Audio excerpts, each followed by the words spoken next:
Chapter 999.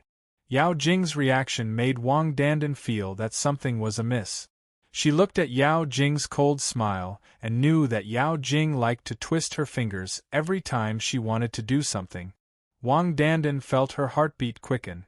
She had to call Uncle Yao and remind Yang Heng. As for Yi Qian, Wang Dandan hesitated. If she told Yi Qian, wouldn't she be letting Yao Jing down? But if she didn't say anything, her intuition told her that Yao Jing was up to something big, and it wasn't something ordinary. Yang Heng's words had provoked Yao Jing into acting so abnormally.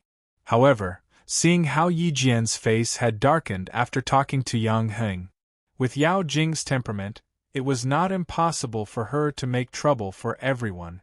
Lemay saw that her friend didn't catch up, so she turned around and smiled. Dandan, what are you looking at? Let's go. The wind blew. Wang Dandan put both of them in the pockets of her uniform and ran to catch up. Forget it, it shouldn't be a problem. The midterm exams were coming up. Jing Jing said that she would do better this time, so she wouldn't cause trouble. At the end of October, the weather changed and the temperature dropped sharply. During military training, it was so hot that they had to wear short sleeves, but at the end of the month, they could wear jackets. Those with weaker physiques even had to wear a thin singlet. Yi Qian came back just as the weather changed. The temperature dropped especially fast. The boys all wore jackets to resist the cold, but she came back in short sleeve. She didn't know how many stares she received from the school gate before she returned to the dormitory. And Jiasin, who was about to go to the canteen to get food, saw Yi Qian and widened her eyes. She rubbed her eyes and shouted, "Ah!" She threw herself at Yi Qian. "I thought my eyes were playing tricks on me, but it turns out they weren't. 11 days, you took 11 days off. Jane Eyre, you're so brave. You took 11 days off. I'm so envious. I want to take leave and go back to Fujian town too."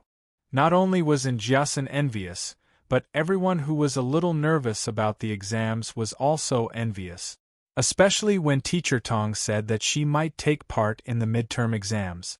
All the students in Grade 2 Class 1, including those with good grades, were envious. When they were students, there was only one thing that most students wanted to avoid: exams. Yi Qian smiled as he steadied her. He raised his eyebrows and said, "You're considering it on the 3rd, 4th, and 5th. It seems like you're not fully prepared." "Oh my God, you're still thinking about the exam when you're home?" No, it's not that I didn't prepare enough, it's that the few golden flowers in our dormitory didn't prepare enough." And Jiasin smiled and turned sideways. She saw Yang Yi, Li Qian, Lu Lizhen, and Zhang Yueyan on the upper bunk of Yi Qian. The 4 beautiful girls were all looking at her eagerly, like puppies that were about to be fed. Their gazes were so pitiful. Yang Yi wiped the corners of his eyes and said with a miserable expression, "Jane Eyre, we heard that your house collapsed and you had to go home for half a month. Everyone wanted to go home with you. Is everything okay at home? Has the house been repaired?" The students in the class all knew that Yi Qian came from the countryside. They didn't think much of it until Teacher Tong mentioned that Yi Qian's house collapsed due to the storm. Only then did they remember that Yi Qian, the absolute #1 genius, was from the countryside and not the city. In 1997, there was still a certain difference between the urban and rural household. Some people in the city even looked down on the villagers. This phenomenon existed everywhere, even in the 20th century. Chapter 1000. Mengwen, who had always been secretly competing with Yi Qian, sneered. "Yi Qian's house collapsed because of a rainstorm. How poor is his family? No wonder he studies so hard. If he doesn't study hard, he'll be cooped up in the countryside for the rest of his life." Meng Wen's cold words carried the arrogance of a city resident. In the end, she added, "Luckily, I live on the 5th floor, so I'm not afraid of a rainstorm." Meng Wen only sneered to herself. If she really said it out loud, her classmates wouldn't do it.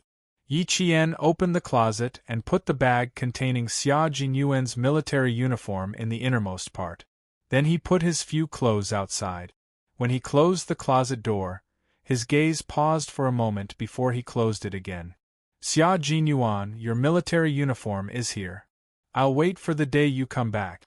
Yi Qian, who was wearing a jacket, smiled and answered Yang Yi, everything's fine. As he put on his clothes, he looked at the pitiful golden flowers and said, You want to study at night, right? Sure. I haven't been in class for 11 days, so I have to study at night.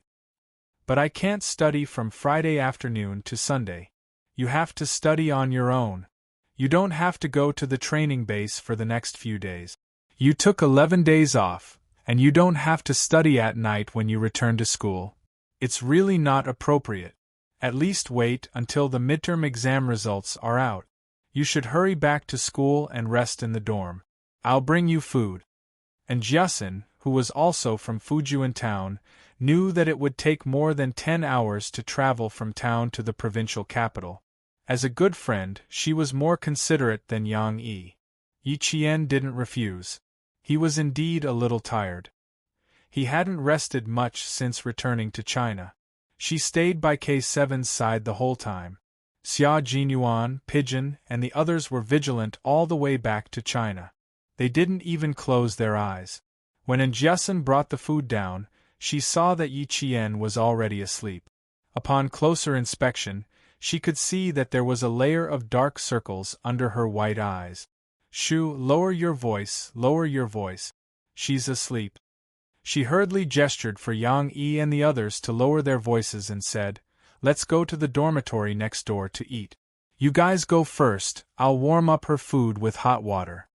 Now that it was winter, the girls liked to go back to the dormitory to eat.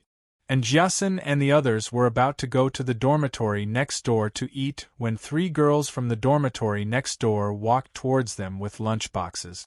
They bumped into each other at the door. Before the girl in front could say anything, and Jiasin said softly, Yi Qian is asleep. Let's go to your dormitory for dinner. Asleep? All right then. Even if you're going to sleep, you still have to eat. Are you going to sleep on an empty stomach? I'll heat it up with boiling water. When she wakes up, she'll still be able to eat hot food. Even outside, Jiasin was still suppressing her voice. She then asked Li Qian, who was the last to come out, Is the door closed? Li Qian turned to take a look. It's off, it's off. Go over quickly. It's so cold. The temperature seems to have dropped again. The group of girls chuckled and went to the dormitory next door. Sophomore Class 1 was an important class. The girls stayed in 3 dormitories, and each dormitory only had 6 people. It was unlike the humanities class, where each dormitory had 10 students and more than 4 dormitories. Mengwen returned to the dormitory with the other 3 students. When he saw that Jiasin and the rest were all there, he couldn't help but smile. Isn't Yi Qian back? Why aren't you guys accompanying her? The girls all knew that Mengwen secretly liked to compete with Yi Qian, but it was all for the sake of his studies. Usually, there was nothing much between them, and he wasn't like Yi Ying, who was always picky. Hence, they didn't think much of it. Chapter 1001. And Jiasin said disapprovingly, She's resting because she's tired from the ride, so we came over to eat. Didn't you come over to ask me when Yi Qian would be back, and ask her to help you solve the questions? TSK, you can ask her tonight. It would have been better if she hadn't mentioned it, but the moment she did, Meng Wen's expression changed. She said angrily, Didn't you say she might not even take the midterms? Why did she come back early? Yeah, I said she might, but I didn't say she might. And Jiasin stuffed a mouthful of rice into her mouth and didn't notice that something was wrong with Meng Wen's expression. I think she's quite tired. I'm afraid she didn't rest well at home because she had to rush back for the exam. Meng Wen's expression became even more unhappy when she heard that. There was a hint of disappointment and resentment. Is it necessary? Is there a need to rush back to school for an exam? Doesn't she need to rest? If she's so tired that she sleeps as soon as she gets back to school, she might as well rest at home for a few days before coming back. What's the difference between resting at home and resting at school? If she rested for a few days and came back on the day of the midterms, wouldn't she? And Jiasun answered her. As she spoke, she seemed to have thought of something and stared at Mengwan. Her eyes looked Mengwan up and down, and after a while, she let out a long, "Oh, oh, oh, oh." Mengwan, who felt uncomfortable under her stare, harumphed. "Oh what? You're so weird." And Jiasun chuckled. "Oh you owe me Mengwan, oh Mengwan, you're really so cute that I don't know whether to laugh or cry. Ha ha ha, now I understand why you've been coming to the dorm every 2 or 3 days to ask me when Jane Eyre is on leave and if she'll be back in time for the midterms. I couldn't tell that you had so many little schemes in your mind. Ha ha ha, Mengwan, your thoughts aren't right. You've wasted a week of military training." Yang Yi and the others were confused when they heard in Jiasun's words. They didn't understand what was going on, but Mengwan, who knew, blushed and glared. "Don't talk nonsense. I didn't think that." "What do you mean you didn't think that? What are you two talking about? We don't understand. Isn't it normal to ask when Yi Qian will be back for the midterm exams? Jiasun, what do you want to say?" "I don't have anything to say. You can ask Mengwan and her." And Jiasun didn't expose Mengwan's thoughts. She knew her limits now. She knew that some things were best kept to herself. There was no need to let everyone know to avoid embarrassing others. This was a kind of growth unknowingly. He knew that he had to make things easier for others at certain times. He understood that he should not be calculative, and he learned to be tolerant and magnanimous. When Mengwan saw that Jiasun didn't say anything, she naturally heaved a sigh of relief in her heart. When she saw the other students continue to ask, she wanted to take the lunchbox to the dormitory next door to eat. However, she was afraid that Jiasun would say something after she left, so she sat alone in a corner and sulked. This midterm exam was very important. It was very likely that it would be used as a reference for the direct enrollment of key universities. If Yi Qian was so good, why would he need to compete with his classmates for a spot in the direct enrollment? Even if her midterm results were 0, it would not affect her admission to a key university. Mengwan, who was scheming in her heart, pursed her lips tightly. Even eating was a little robotic. Seeing her like this, Jiasun laughed in her heart. She didn't want Yi Qian to return to school for the midterm exams. Chapter 1002. Mengwan was normally normal, but when it came to exams, he would start acting weird. He kept trying to compete with Yi Qian, but it had been almost 2 months since school started, and he always lagged behind Yi Qian in mock exams. His grades were good enough, but he insisted on competing with Yi Qian. Why bother? And Jiasun didn't tell the other girls about Mengwan's thoughts, but she would definitely tell Yi Qian everything she knew. When it was almost time for the evening self-study session, she couldn't help but laugh. "I laughed so hard that I almost choked on my rice. Does it mean that her grades are better than yours just because you didn't come back for exams?" "Ayaya, I want to laugh again. Why is she so awkward? If you have the time to make fun of others, why don't you spend more time on your own revision? The midterm exams on the 3rd and 4th, do you think you can do it?" Yi Jian flicked her forehead with her finger and entered the classroom with a pile of books. There was another round of cheers when they arrived at the classroom. Jiao Hai and a few other students with good grades waited for Yi Qian to sit down and surrounded him. They were all very concerned about Yi Qian's family. After talking about their families, they started to talk about their studies. When the midterm exam was mentioned, everyone looked a little nervous. Jiao Hai said, "I heard that a few universities have come to our provincial number 1 high school to scout us out. The results of the second-year midterm and midterm exams will be used as a reference for direct enrollment. The school is taking it very seriously this time. Teacher Tong even said that our class will be the key class of several key universities. You suddenly took 11 days off and learned a lot of new knowledge. Yi Qian, you have to hurry up and revise." Another boy said, Take out your math, physics, and chemistry textbooks. I'll draw them for you. There are still a few days left, so hurry up and revise. Don't miss out on important matters. Direct enrollment from several key universities? Which ones? Yi Qian handed the textbooks to the boy and frowned slightly. Is the news reliable? How will the third year's class react? They should be the focus of attention now. Jiao Hai smiled and proudly said, the first high school is the #1 school in the province. Every year, a few important schools will come to the school at this time to inspect the third-year students and second-year students. Class 1 of liberal arts and Class 1 of science are always the focus of attention. Every year, there are students who are directly admitted to the provincial first high school for the college entrance examination, and there are also students who pass with high scores. In short, we have more opportunities than other schools. Why would parents choose a famous school for their children? It was not only because the school had a strong teaching staff, but also because there were many more choices. Yi Qian paused for a moment before asking, do you know which schools are coming? Which schools are you guys interested in? In his previous life, Yi Qian did not attend high school. In this life, he had only been in high school for less than 2 months. Therefore, he did not know much about the college entrance examination and enrollment. It was not too late to do so now. I don't know yet. The school only revealed some small news, and Teacher Tong didn't say much. Yi Qian, which school do you prefer? She only had one school in mind. She smiled and said, I'm afraid you guys won't believe me. If it was Hua University or Shi University, I wouldn't choose. I don't have any other schools either. Yi Qian raised a slender finger and said slowly, I only have one goal in high school. One school.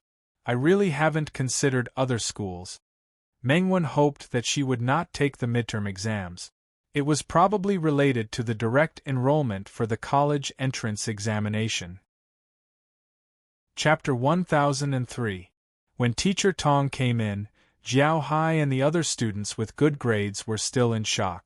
Yi Qian actually said that Tsinghua University and Shi University were not her choices. Then what school would she choose? Study abroad? No. Yi Qian said that she would not study abroad. This could be denied. Then what other school could there be?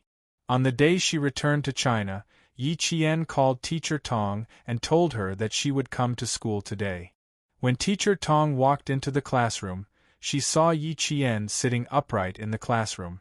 She glanced at her briefly and talked about the midterm exam.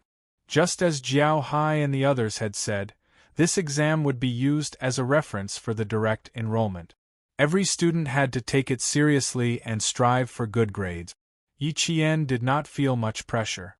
After Teacher Tong finished speaking, she buried her head in her revision. Although she did not want to apply to Tsinghua University or Shi University, the college entrance exam was still unavoidable. Time passed too quickly. She had to seize the opportunity. At night, after she explained the topic to Njussin and the others, Yi Qian quietly left the dormitory after the lights were turned off. She wanted to see Principal Chen and plan her training for the next 2 years. In the face of war and seeing the civilians living in it, Yi Qian reflected on herself and put it into practice when she returned home. Since she said that she wanted to strengthen her training, she must strengthen her training.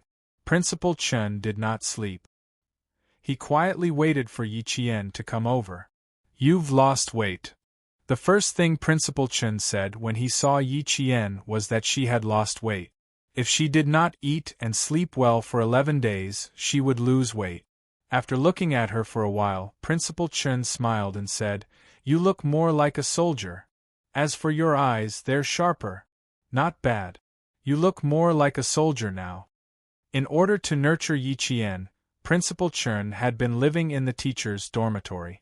It was a single room that was less than 30 square meters. But to him, he could live anywhere as long as he had a place to sleep. He was not picky. Yi Qian took out 2 cups and poured tea for Chen Shao and a cup of water for himself. He smiled and said, Principal Chen, I've learned a lot this time, so I want to discuss something with you." The moment he came back, he was already discussing something, and he seemed to be in a hurry. This made the world-class sniper laugh out loud. "Come, come, come. What do you want to discuss?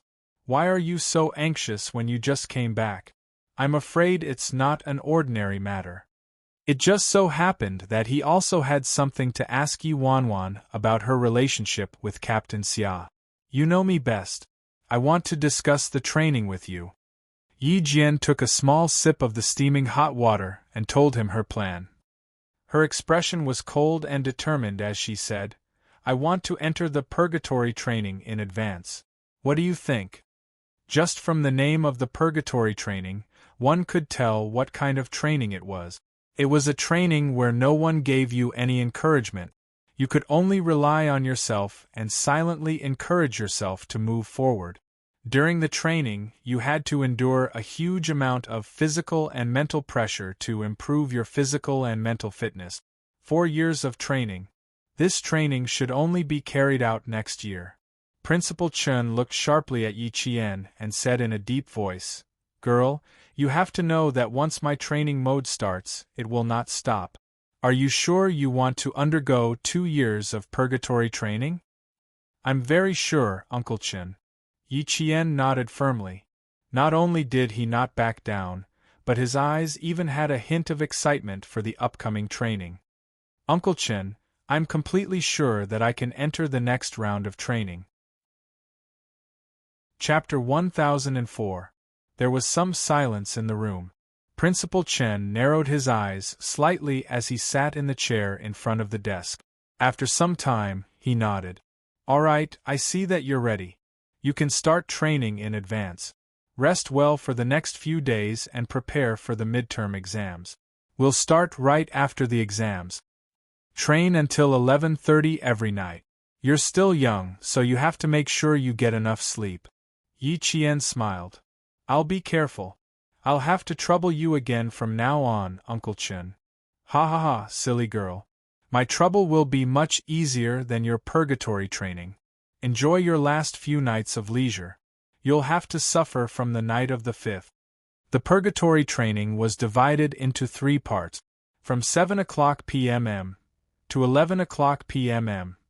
The focus was on physical training and skill training. Friday night to Sunday was survival training. This time, Yi Qian was obviously weaker than the members of the Snowfield Brigade in terms of physical fitness. They could march for dozens of hours at night without stopping. They could also maintain a high level of vigilance and detect abnormal situations. They could quickly formulate a battle plan within a few seconds. This kind of reaction and physical fitness was based on physical training and skill training. It could only be achieved through professional and systematic training. Yi Qian also had physical and skill training in the early stages, but it was all within the normal range and not training to challenge one's limit. The purgatory training was all about challenging one's limit. In the past, one could reach the standard with 8 or 10 points, but now the purgatory training required 12 or 15 points. In the past, Yi Jian used to be able to complete the sniping in 5 minutes with his bare hand. Now, Yi Jian had to be able to complete the sniping in 20 minutes with his bare hands. This was the purgatory training. Since Yi Qian's goal was to join the Snowfield Brigade, he had to build a good foundation before he could get closer to his goal. The wound on his arm had healed after 11 days, but it hadn't healed enough to form a scab. It should be fine by the 5th.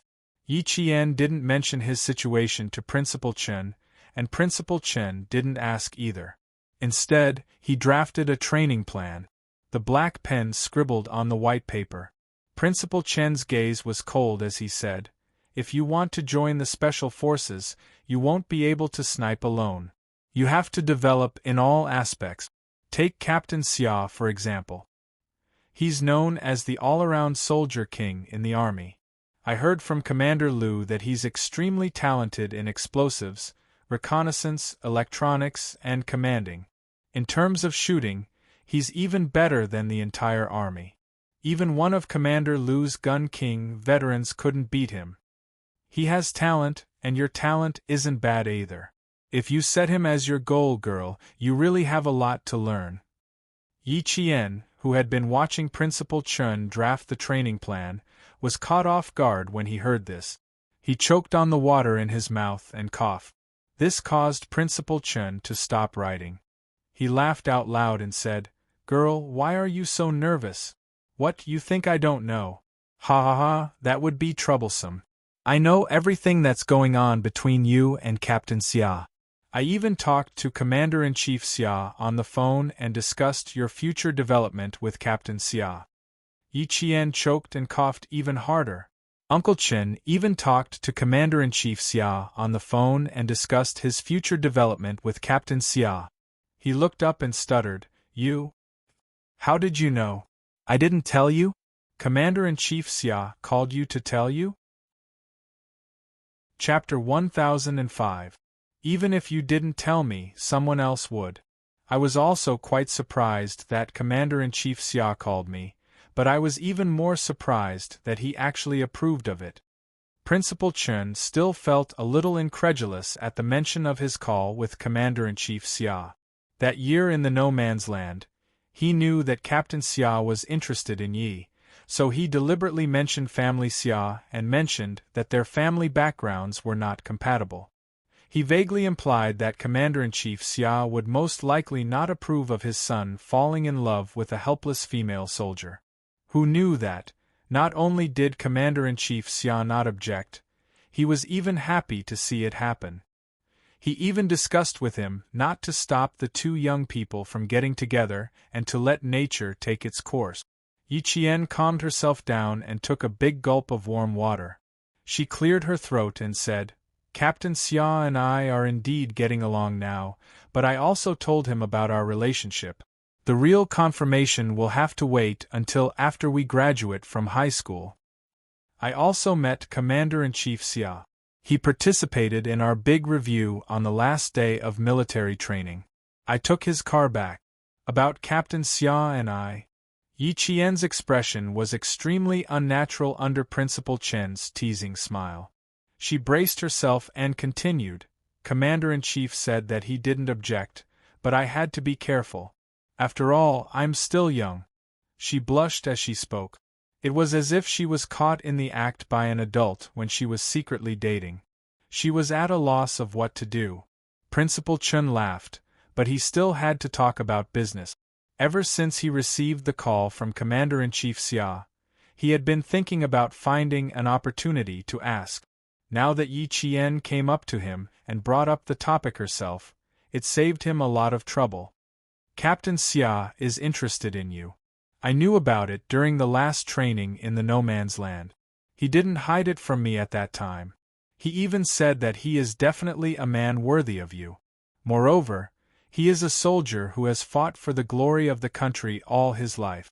I didn't agree at first, but when I heard this, I chose to wait and see for now." Now, it seemed that Captain Xia was indeed a responsible man and an excellent soldier. "Uncle Jen and I can rest assured that you will be with him." Yi Qian was dumbfounded. Xia Jinyuan had revealed his thoughts to Uncle Chen in the No Man's Land. No wonder. No wonder he said that Uncle Chen would definitely not object. He had mentioned it long ago. He's indeed an excellent soldier. I've learned a lot from him, and I've learned a lot. Yi Qian also had a very high opinion of Captain Xia.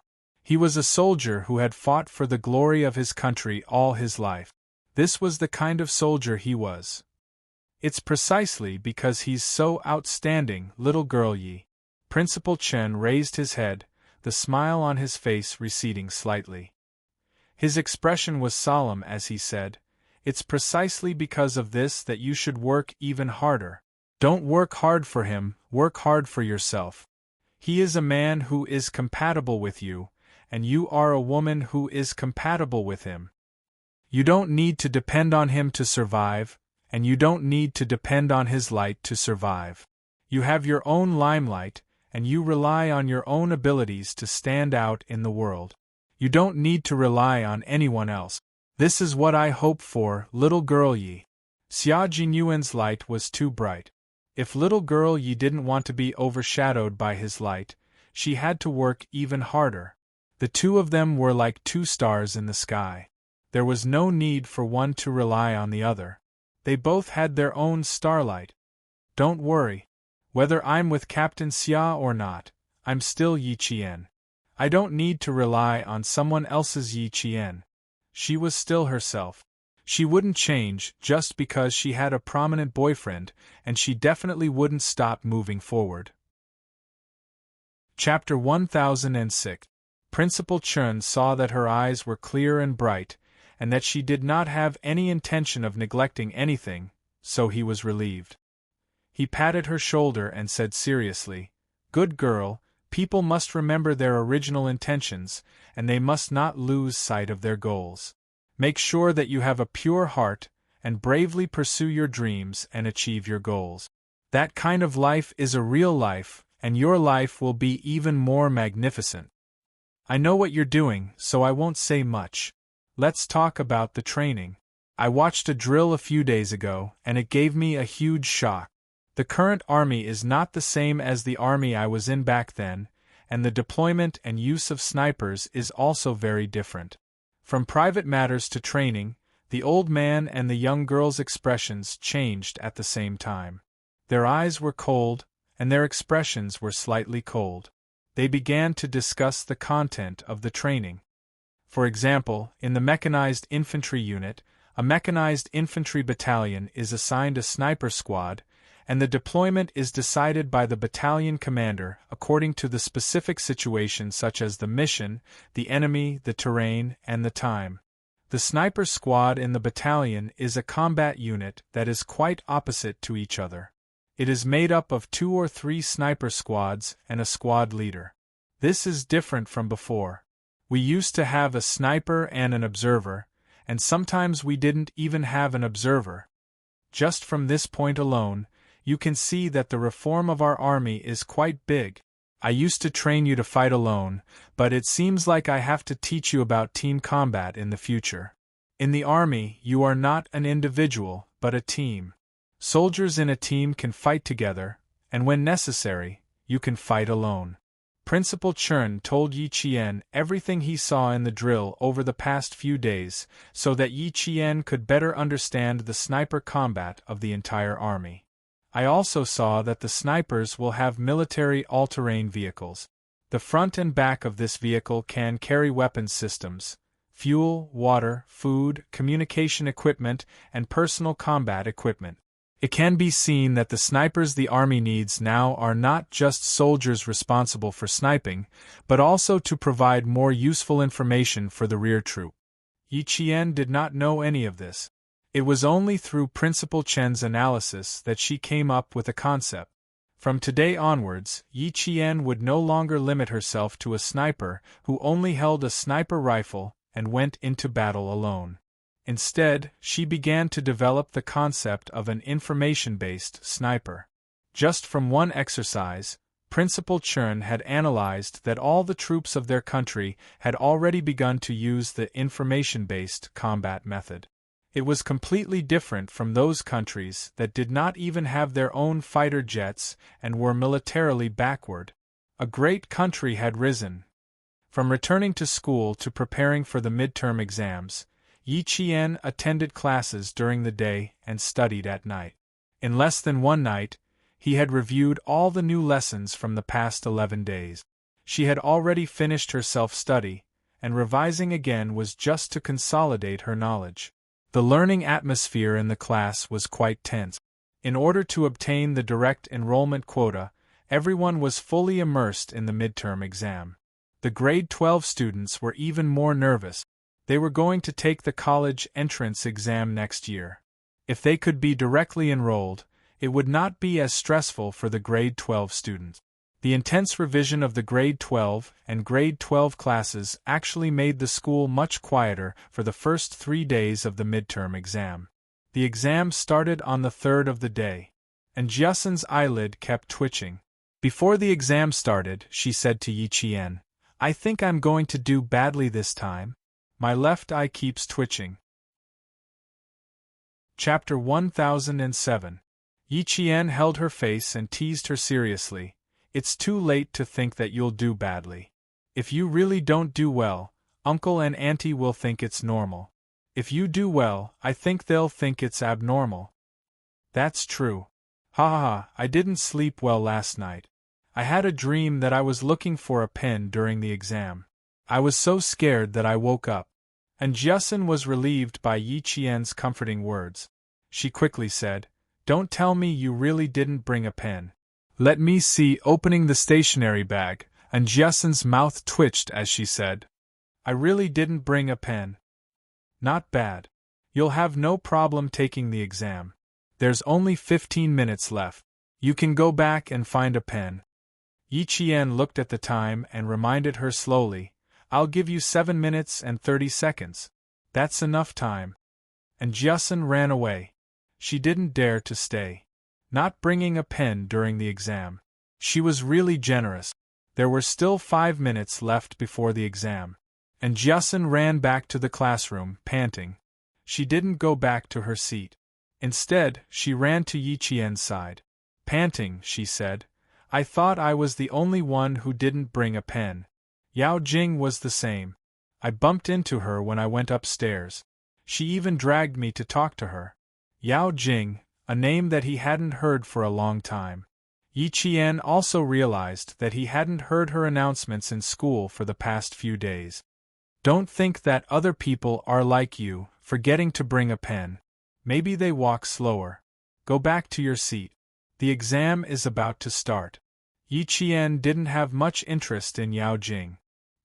He gestured for Jiasun to return to her seat and prepare for the exam. The first exam in the morning was from 8 to 10 in the morning.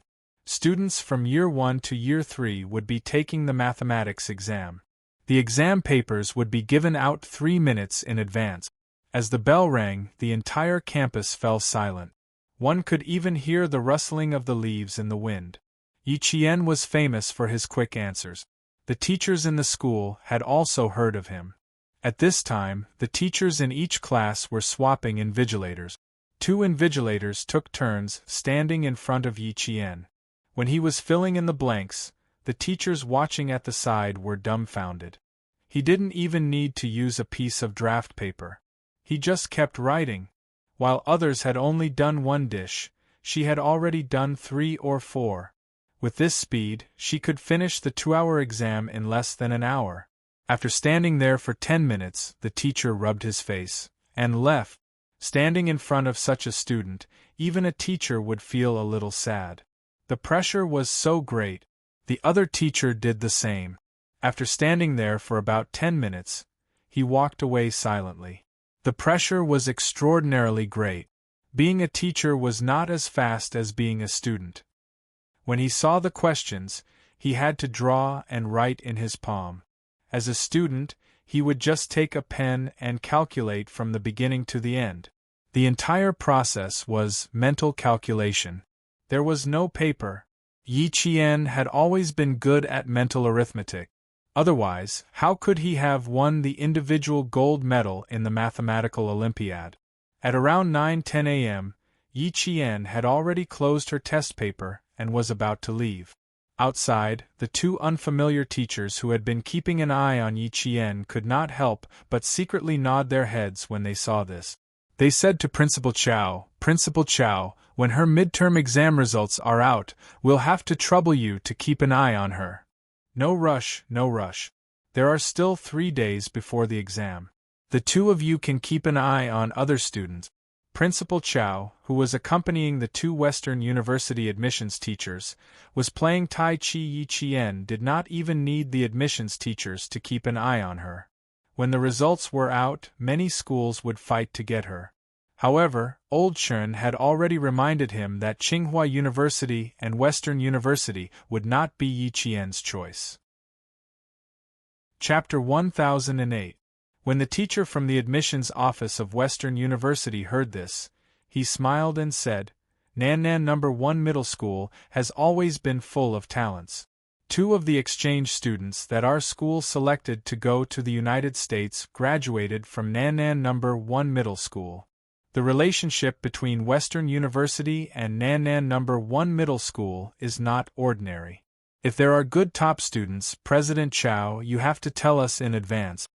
The relationship between West University and Southern Province First High School was indeed close. Almost all the top scorers in science had chosen West University. At 9:12, Yi Qian handed in her paper and came out. Principal Chow, who was waiting outside, waved at her. Yi Qian, come here for a moment. Upstairs, there was the sound of running footsteps, followed by a girl's shrill and frightened voice. Jing Jing, where are you going? Such a loud voice suddenly rang out in the quiet exam time. The students upstairs and downstairs could all hear it. Naturally, Yi Qian and Principal Chow also heard it. The second-year student sitting by the window paused and glanced outside. Close the classroom door. Don't disturb the student's exam. Principal Chow was the first to remind the invigilator of Year 2 Class 1. He then personally closed the classroom door and turned to Yi Qian and said, "There's still 50 minutes left. Why don't you go back to the dormitory and rest for a while? You shouldn't have handed in your papers so early on such a cold day. It's much warmer to sit in the classroom." Before Yi Qian could answer, the commotion upstairs grew louder. A teacher's panicked voice could be heard. "Quick, go find the principal. Something happened to a girl in grade 12 class 6. Quick." Something happened to the girls in grade 12 class 6? Principal Chow didn't have time to talk to Yi Qian. Even the two admissions teachers from West University hurriedly said, "Excuse me," and hurriedly left. When something happened to a student, the teachers in charge of the admissions office of West University all changed their expressions. How could they still have the mood to go to other classes to take a look? They all chased after Principal Chow. Yi Qian furrowed his brows. The girl who screamed was Wang Dandan, and the Jing Jing she mentioned was Yao Jing. Something happened to Yao Jing? Would something happen to her? What could have happened to her? Class 1 was on the 4th floor, Class 6 was on the 5th floor, and Class 3 was on the 6th floor. Yao Jing didn't rush downstairs, but went upstairs instead to find Yang Heng. Instead of focusing on the exam, he rushed to the 6th floor to look for Yang Heng. Yi Qian thought to himself as he went downstairs. He raised his head thoughtfully and looked up through the gap in the stairs. Something's not right. When they were about to reach the 4th floor, they heard Wang Dandan's shrill voice. "Jing Jing, come back quickly. Don't scare me, come back quickly. Come back quickly." Hearing this, Yi Qian, who was heading downstairs, stopped abruptly, turned around and ran upstairs. When she reached the 5th floor, she saw the form teacher of Class 6 stumbling down the stairs in a panic. She was so flustered that she missed a step and fell forward. "Don't worry, be careful not to fall." Yi Qian, who had sharp eyes and nimble hands, rushed over and supported the teacher. "What happened up there? Is there anything I can do to help?" Yi Qian supported her in time, but the form teacher of Class 6 still sprained her ankle in her high heels. She gritted her teeth and walked down the stairs. "It's Yi Qian, quick, help me get Yang Heng out of Class 1. Tell him that something happened to Yao Jing, and ask him to come over." Something big had indeed happened, and it wasn't just an ordinary thing. Yao Jing sat on the edge of the rooftop of the teaching building with her feet dangling outside. She swayed from time to time as if she was admiring the scenery. Wang Dandan was so scared that she fell to the ground and cried. She stammered, I don't know. She suddenly told me that she wanted to go up to the rooftop and asked me to find Yang Heng. Otherwise, she would jump off the building. Chapter 1009. Wang Dandan was in a daze. She was so shocked that she couldn't continue speaking, and even bit her own tongue. "I don't know what happened. I was in the middle of the exam and didn't even finish the questions when Jing Jing suddenly came over and snatched my exam paper. I don't even know what happened." Wang Dandan, who was paralyzed, was really frightened. Her face was so pale that her lips were trembling. She was sweating profusely, and her bangs were drenched in sweat. Her forehead was sticking to her forehead. She was still at a loss. Seeing her so frightened, Principal Chow knew he couldn't get anything out of her, so he got the invigilator to help her to the side. Help her to the side and get her a cup of warm water. Principal, let Yang Hung come up. Grade 12 Class 1's Yang Hung. Let him come up. He'll definitely have a way to persuade Jing Jing. Jing Jing is doing this for him. Please let Yang Hung come up quickly. Although her good friend Wang Dandan didn't agree with Yao Jing's way of doing things, she had never said anything bad about her behind her back. Sometimes she would even advise her appropriately. For example, Wang Dandan had always tried to persuade her to relax about Yi Qian and Yang Hung. Unfortunately, it was useless. Yao Jing seemed to have been possessed and didn't get the result she wanted. Ever since Yang Heng's birthday, she hadn't calmed down and let go of her pent-up anger. Not only did she not let go, but the more she thought about it, the more she felt that she wasn't wrong. Everything she did was because she liked Yang Hung. She just wanted Yang Hung to lead a good life. She just wanted to get Yang Heng's only attention. After giving so much, all she got was disgusting from Yang Hung. Why?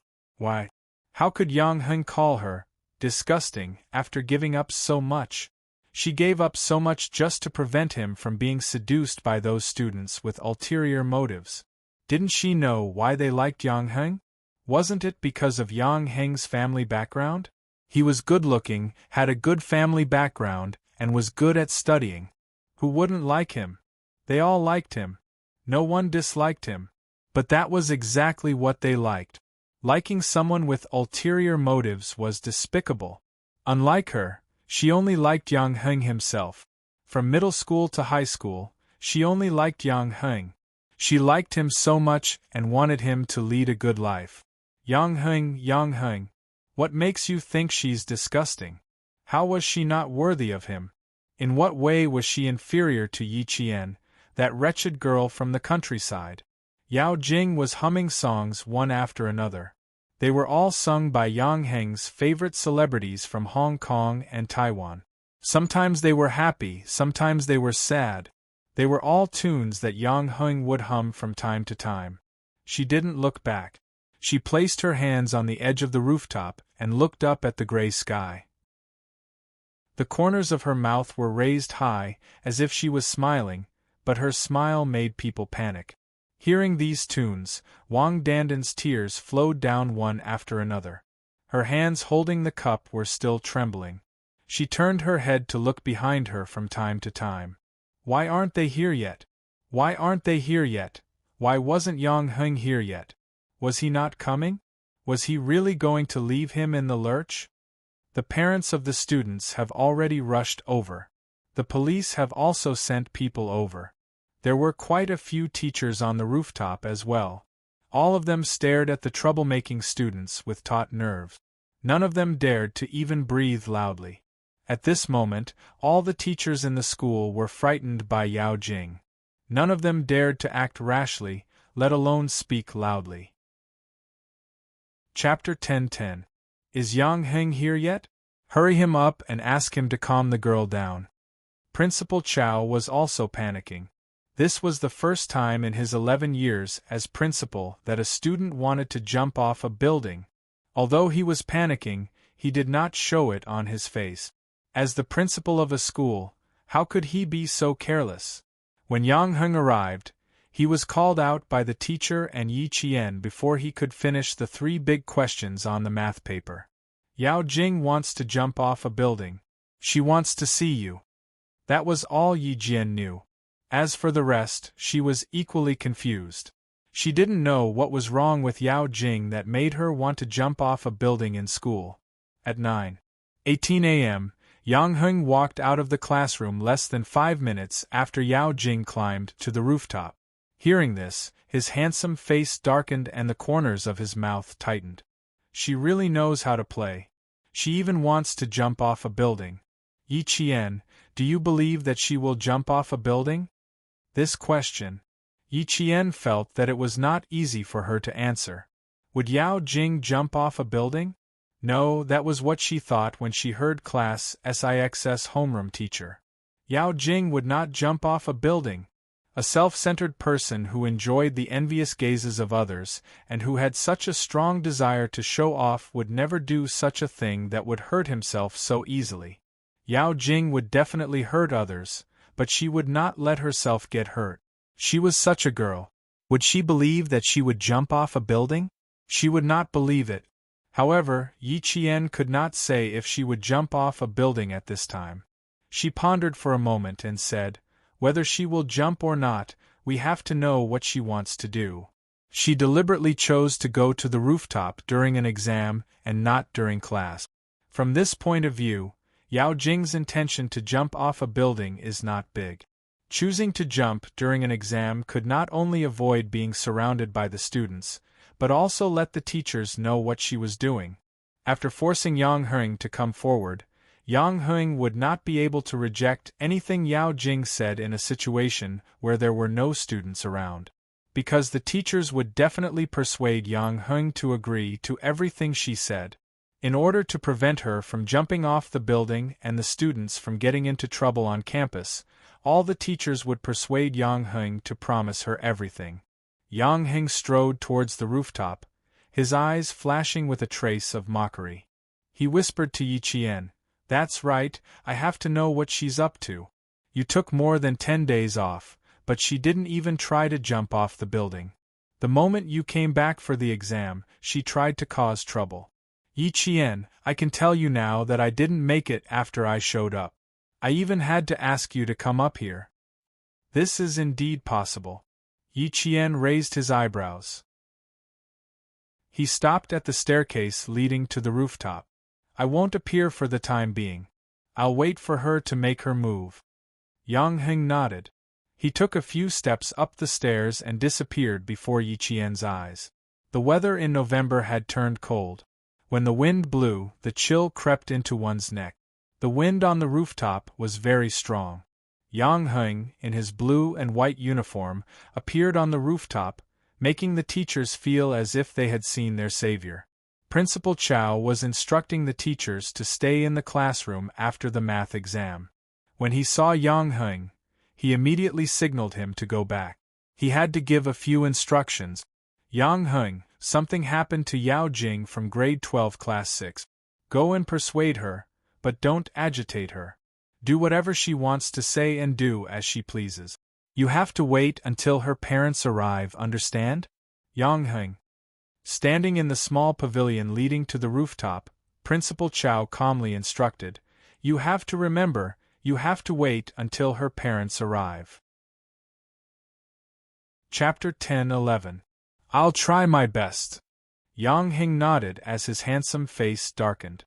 "Don't worry, she won't jump off the building. Yao Jing, I know her. Won't jump off the building. What if she missed a step?" Principal Chow sighed. "It doesn't matter whether she will or not. It's dangerous to stand on the edge of the rooftop now. If she misses a step, it'll be too late."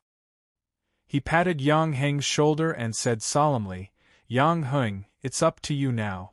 Before the police arrive and before there's a life cushion, you have to hold her steady. You have to hold her steady." "Okay, I'll try my best to delay it. Wait for Uncle Yao and the rest to arrive." Yang Heng's eyes darkened. If Uncle Yao and the rest were here, Yao Jing would have more support. There were more than 10 teachers on the rooftop, and 2 of them were 4 to 5 meters away from Yao Jing. They were trying their best to persuade her. "Yao Jing, no matter what you're sitting here for, you must think about your parents. Think about them. We can solve anything.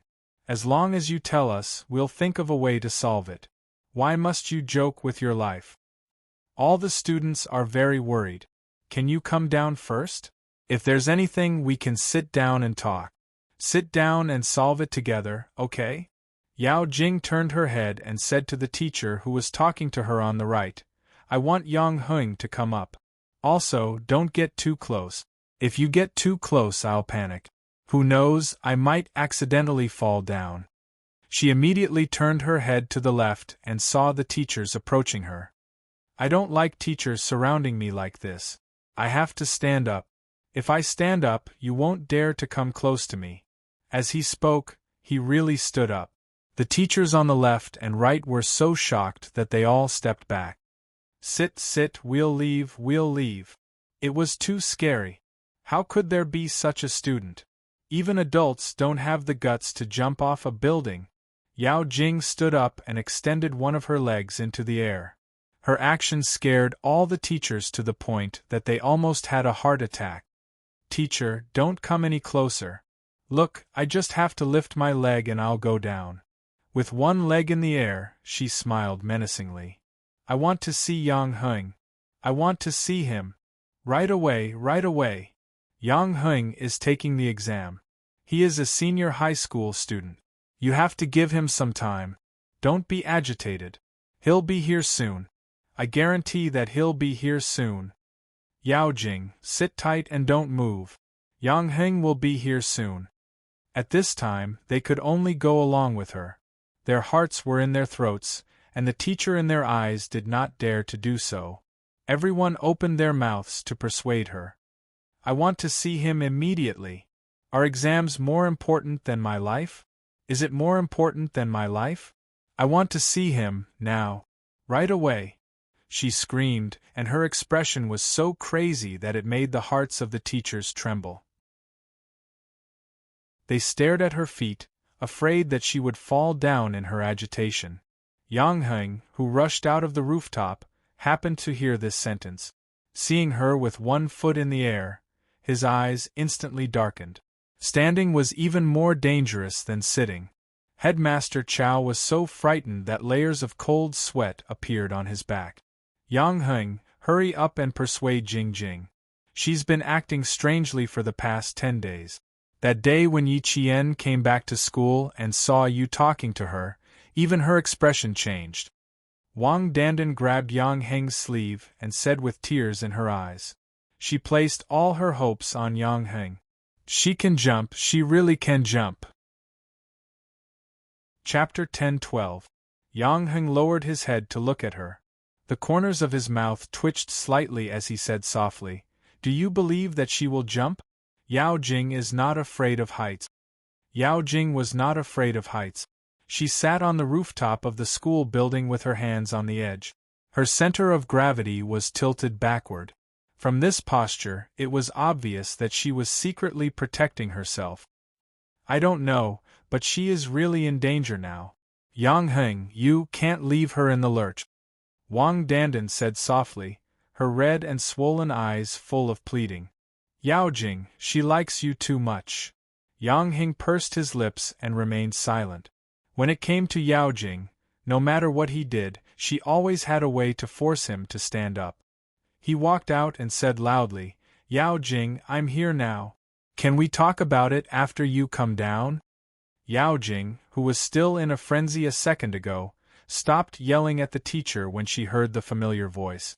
She smiled and said to Yang Heng, who was still a distance away, Yang Heng, why are you only here now? I was having an exam. Yang Heng took a few steps forward. Although he had a feeling that Yao Jing would not jump down, his heart couldn't help but skip a beat when he saw the gloomy smile on her face. Wang Dandan said that you were looking for me. What is it that you have to say in such a way? Yao Jing retracted her foot and stood on the edge of the rooftop that was less than 15 centimeters away. She laughed and said, Why do I have to say in such a way? Yang Heng, how can you ask me? You have to ask yourself. Why are you asking me the same question? I'm like this because you forced me to. What did I force you to do? Yang Heng was calmer than the teacher because he knew her well. His clean and handsome face was cold, and he didn't panic at all in the face of her questioning. Is there nothing else? If there is nothing else, I'm leaving. He turned and prepared to go back to the classroom. Yao Jing saw this and screamed crazily, Yang Heng, you dare to leave. Try taking another step. The teacher saw her so agitated that her body was shaking. Almost at the same time they said, Don't go, don't go. Don't rush, don't rush. Yang Heng, come back. Don't rush her. Go with her, you must go with her. The head teacher of Class 6 sprained his ankle and did not dare to go to the infirmary. He stopped Yang Heng and said, "Yang Heng, the exam is not important now.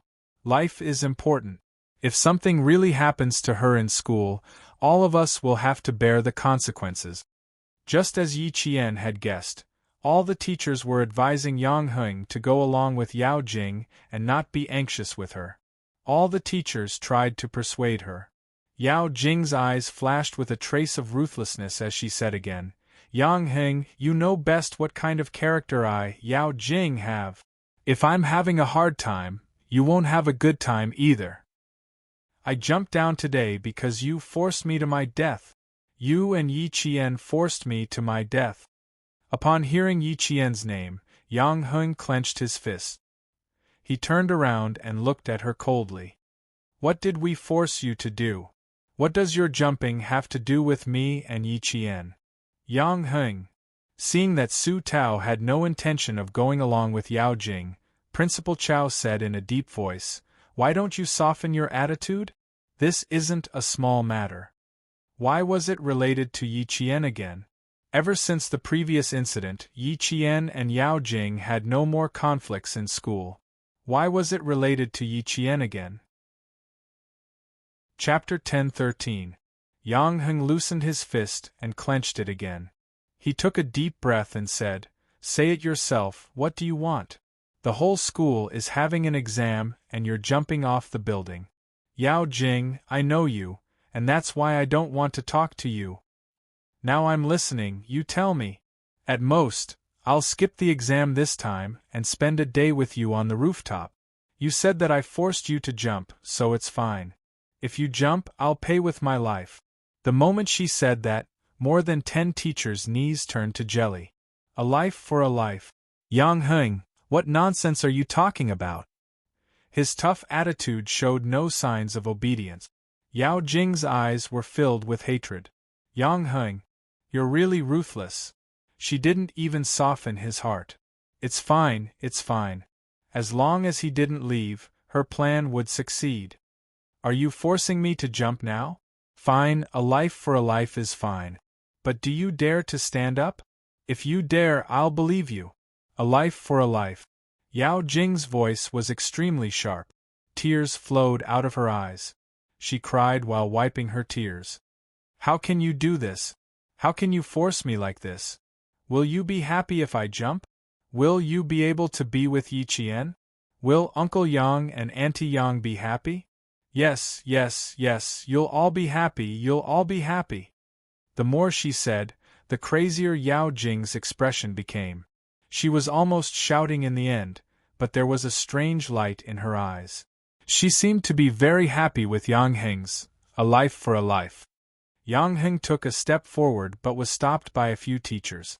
How could he go over? A student stood up, then another student. What was this? "Yao Jing, calm down. How old are you? You're talking about a life for a life over a small matter. What will happen to your parents? Yang Heng, calm down too. Both of you can talk about it calmly. Don't do anything that will make your parents sad." The teachers persuaded Yao Jing and Yang Heng at the same time. In just 10 minutes, the teachers felt their hair turn white. Fortunately, Yang Heng was able to hold him back.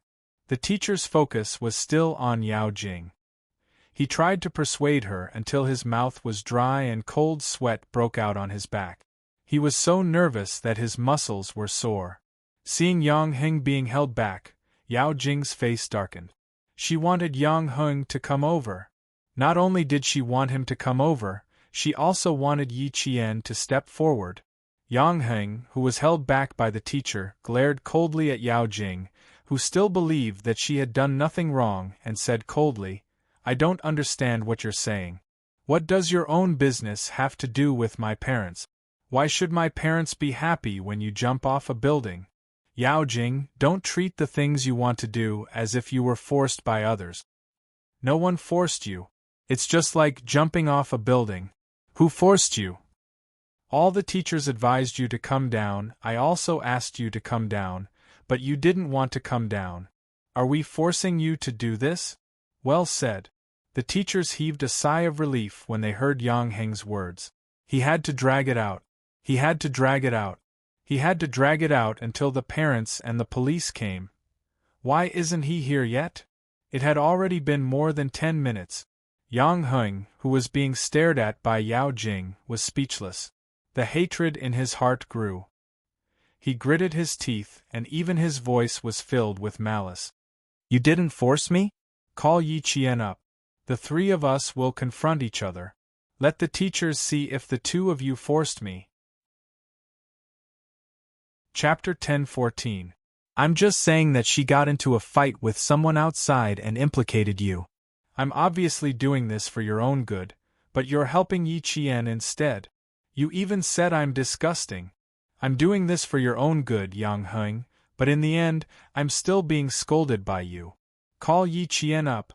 Call Yi Qian up. On the first floor, Mother Yao, who had rushed to the school, raised her head and saw her daughter's frail figure standing on the edge of the rooftop. Before she came up, she was already screaming at the top of her lungs, Jing Jing, my daughter! From the first floor to the rooftop, Mother Yao sprinted at the speed of 100 meters, much faster than Deputy Bureau Chief Yao. Mother Yao, who only had eyes for her daughter, lost all color in her face and said in a trembling voice, Good baby, come down quickly, don't scare mommy, don't scare mommy, come down quickly, don't scare mommy. Mom, I'm chatting with Yang Heng. Didn't he say I'm disgusting? I just want to know how I disgusted him, and how I'm not as good as Yi Qian. Mom, you should cry too. If I really fell, it was Yang Heng and Yi Qian who forced me to my death. If you want to avenge me, you have to look for them. The teacher's eyelids twitched when she heard Yao Jing's words. At the same time, she was extremely disgusted by Yao Jing's behavior. Mother Yao only realized that Yang Heng was also there when she heard this. She cried and threw herself at Yang Heng, hitting him with her fist. Yang Heng, you've caused my daughter to suffer. Now that my daughter has met with an accident, I won't let you off. I won't let you off. The teacher frowned when she heard this. Instead of persuading her daughter to come down, she blamed others for harming her daughter. The two female teachers pulled Mother Yao away, and had no choice but to persuade her again. We should persuade Yao Jing to come down first. You've seen it for yourself. If she continues to stand like this, we don't need to tell you what the consequences will be. I don't care, I don't care. My daughter's accident was caused by him. Yang Heng, if you don't apologize to my Jing Jing today, I won't let you off. Mother Yao struggled and screamed. She knew what her daughter wanted. Whether or not her daughter could come down depended on Yang Heng. Deputy Bureau Chief Yao, who had arrived a few steps later, rushed to the rooftop and stared at his daughter, who didn't even care about her own life. His vision darkened. Jing Jing, what are you doing? Come down for Dad. Don't you know how dangerous it is up there? If you fall, do you want your parents to jump with you? Get down here. Papa Yao was much more rational than Mama Yao. As he spoke, he walked over lightly. Be good, come down with Papa first. Don't do anything stupid. If you're unhappy or feel wronged, you can tell Dad and Mom. Dad, don't come over. I'll jump if you come over. I'll jump right away. I might as well fall to my death. Yao Jing cried until her vision blurred. Mom, Dad, I don't want to live anymore. He's still helping Yi Qian. He still thinks that I'm wrong. Dad, Mom, I don't want to live anymore. I don't want to live anymore. Yi Qian, get the hell out here. Get the hell out here. Are you happy now that you forced me to jump off a building? Come out right now.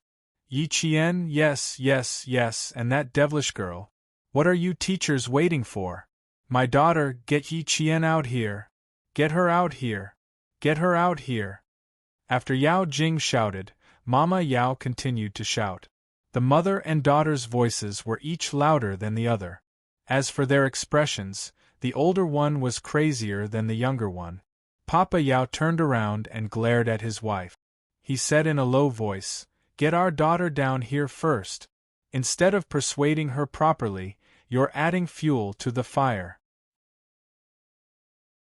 Chapter 10:15. Principal Chow was so angry that his temples were bulging. He had no choice but to instruct the teacher to bring Yi Qian up. Let Yi Qian come up and urge the police to find out where they are. Principal, it's useless even if Yi Qian comes up.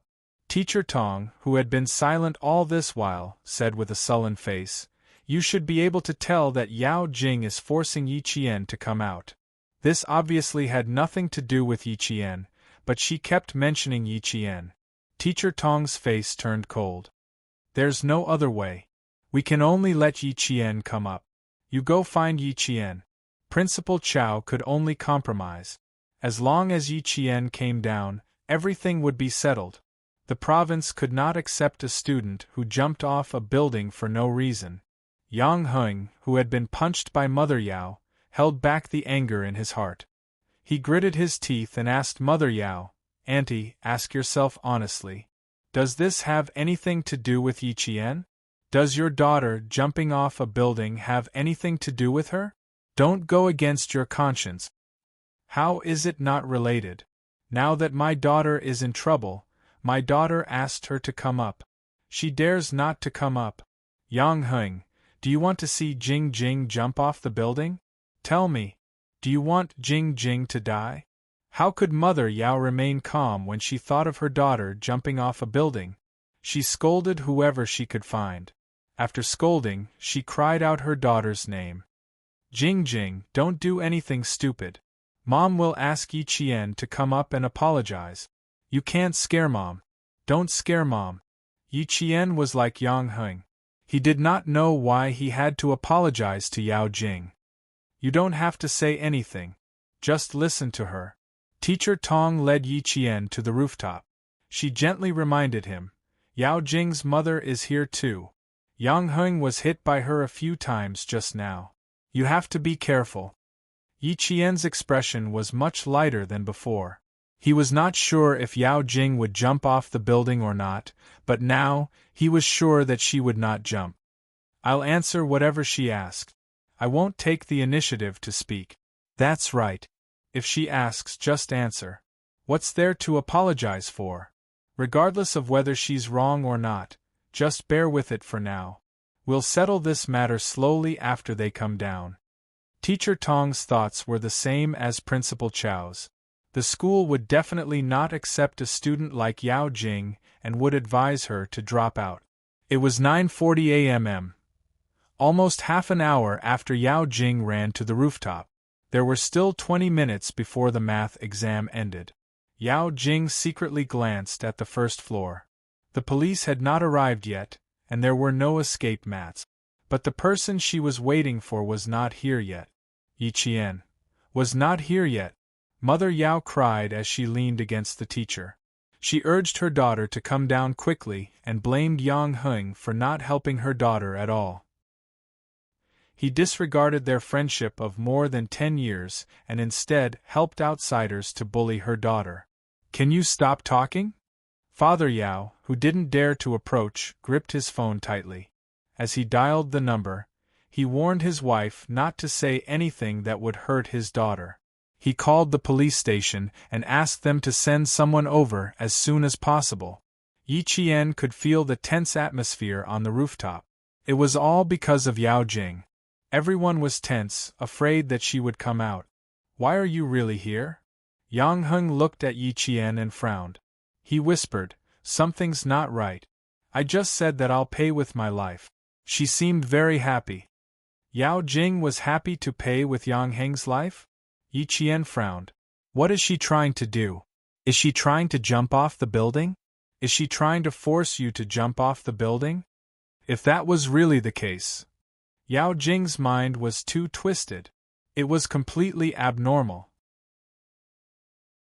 Chapter 10:16. I thought so too. Let's go take a look. Yang Heng didn't let Yi Qian go alone. He walked in front and led Yi Qian over. Yi Qian and I are both here.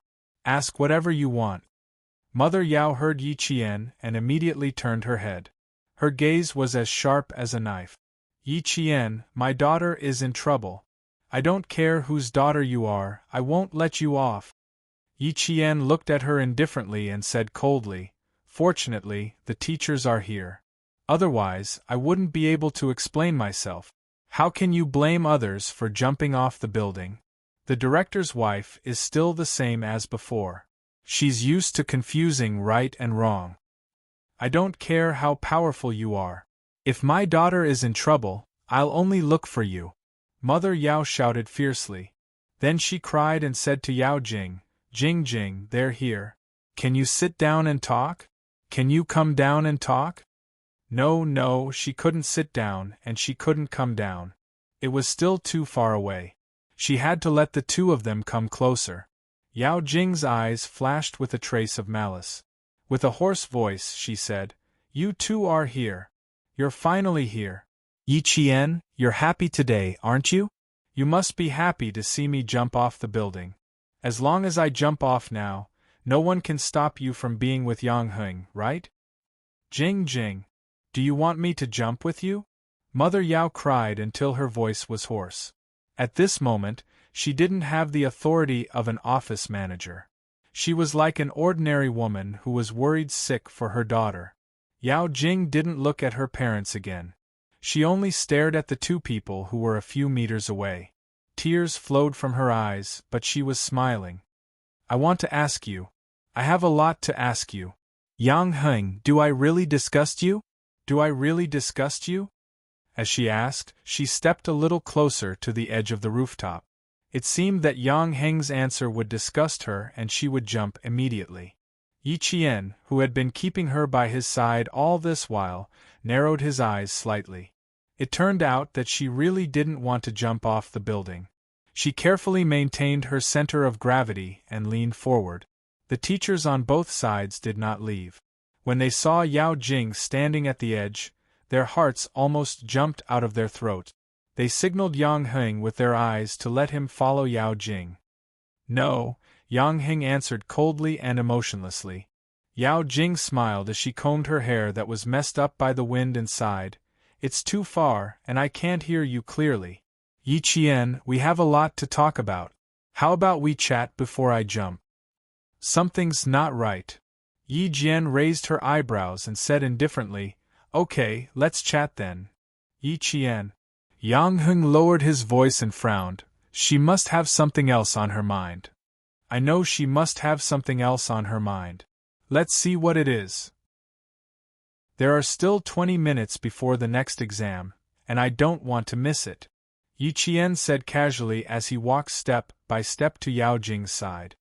He looked up at her and smiled. "I'm here. What do you want to say?" Yang Heng walked over and looked up at her. "You're here too. What do you want to say? What do you want to ask?" "I want to ask, since you said that I'm not disgusting, shouldn't you apologize to me?" Yao Jing lowered her head and took another step back. "Yang Heng, shouldn't you apologize to me?" Chapter 10:17. Apologize to Yao Jing. Yang Heng felt his stomach churn. "Yao Jing, all you want is an apology from Yang Heng?" Yi Qian did not let Yang Heng speak immediately. His eyes were bright as he asked her with a faint smile, "Think about it seriously. Do you really only want an apology from Yang Heng?" "He owes me this." Yao Jing's expression was exceptionally calm. Her bloodshot eyes were dark and gloomy. "He owes me. What does that have to do with you?" Yi Qian sneered. "That's right. If you know it has nothing to do with me, then why did you ask me to come here? What happened between Yang Heng and me has nothing to do with you, but I have something to settle with you." Yao Jing bent over slightly. Perhaps she had been standing for too long, her body swayed slightly when she bent over. Then she heard Mother Yao's shrill scream. "What did you two say? What did you say? Are you trying to kill my daughter?" Father Yao could no longer stay calm. He took a few steps forward and his calves trembled. "Jing Jing, can you talk nicely and give them your hand? Can the three of you talk nicely?" The most important thing was to persuade his daughter to come down. Yao Jing was stubborn. If she really couldn't think things through, she might jump down. "You liked Yang Heng and made him distance himself from me. Yi Qian, Didn't you like Yang Heng's family background? I've seen plenty of girls like you. Yao Jing, who was shocked, quickly steadied herself. She was a dancer and had a good sense of balance.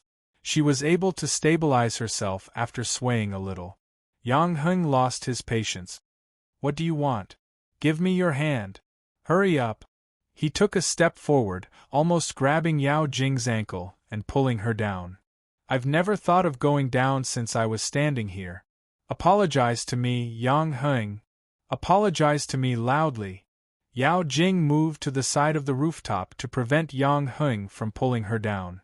You left me alone for more than 10 days. You ignored me and even deliberately turned a blind eye to me. Yang Heng, I want you to apologize. I want you to promise that you won't ignore me in the future. Hurry up. Hurry up and promise me. Otherwise, I'll jump down right now. Raising one of her legs, Yao Jing seemed to have lost her rationality. Mother Yao's vision turned black as she cried until she couldn't speak. She only knew that at this moment, everyone had to listen to their daughter. Yang Heng, Auntie is begging you. Please, I beg you. Why don't you apologize? You've known each other for more than 10 years. Can't you give in to Jing Jing like you did when you were young? Mother Yao wasn't the only one trying to persuade Yang Heng. The teachers were also trying to persuade Yang Heng to apologize to Yao Jing, but why should he apologize to Yao Jing? Actually, they didn't know why. But looking at it now, why did it feel like a student falling in love? Yi Qian, on the other hand, was very calm as he stared at Yao Jing's motionless right leg. Even when she lifted her left foot, her right foot was steady and didn't tremble at all. Her instep was tightly pressed against the edge of the roof. It was only 4 centimeters high, and she used it to stabilize her body. Using such a method to stabilize herself meant that Yao Jing had some foundation. Was she a dance student? If she was a dance student, no wonder she dared to stand on the roof and shout that she wanted to jump down. She had a strong balance and a strong support point. It wouldn't be so easy for her to fall down. Hearing her ridiculous words, Yi Qian's lips curled up slightly. Indeed, it was as he had guessed. Using such a method to force Yang Heng to submit, she was trying to tie herself to Yang Heng in school and let the whole school know that she and Yang Heng were together. Chapter 10:18.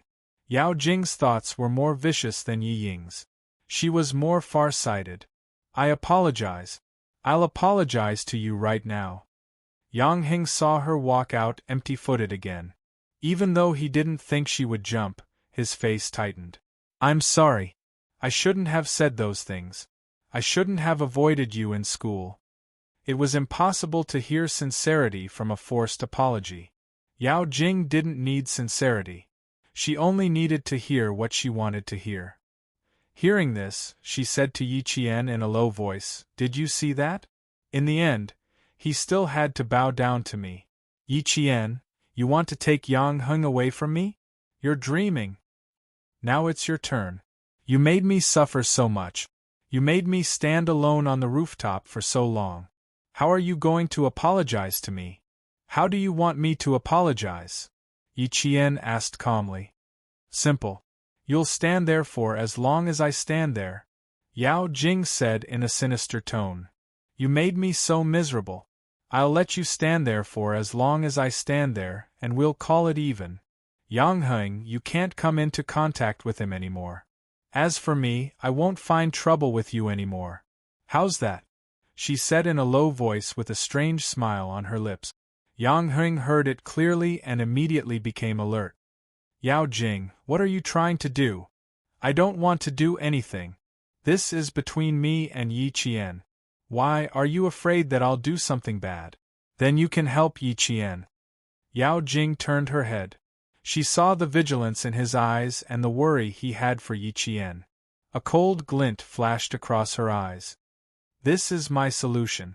If you don't agree, I'll make sure you two will never have peace for the rest of your lives. He glanced down and saw that the uniformed men were laying out escape mat. Yao Jing gritted her teeth. She retracted her gaze and said to Yi Qian, You didn't choose Yi Qian. I'll count to 3. If you don't come up, I'll jump. Yi Qian, you're forcing me to jump.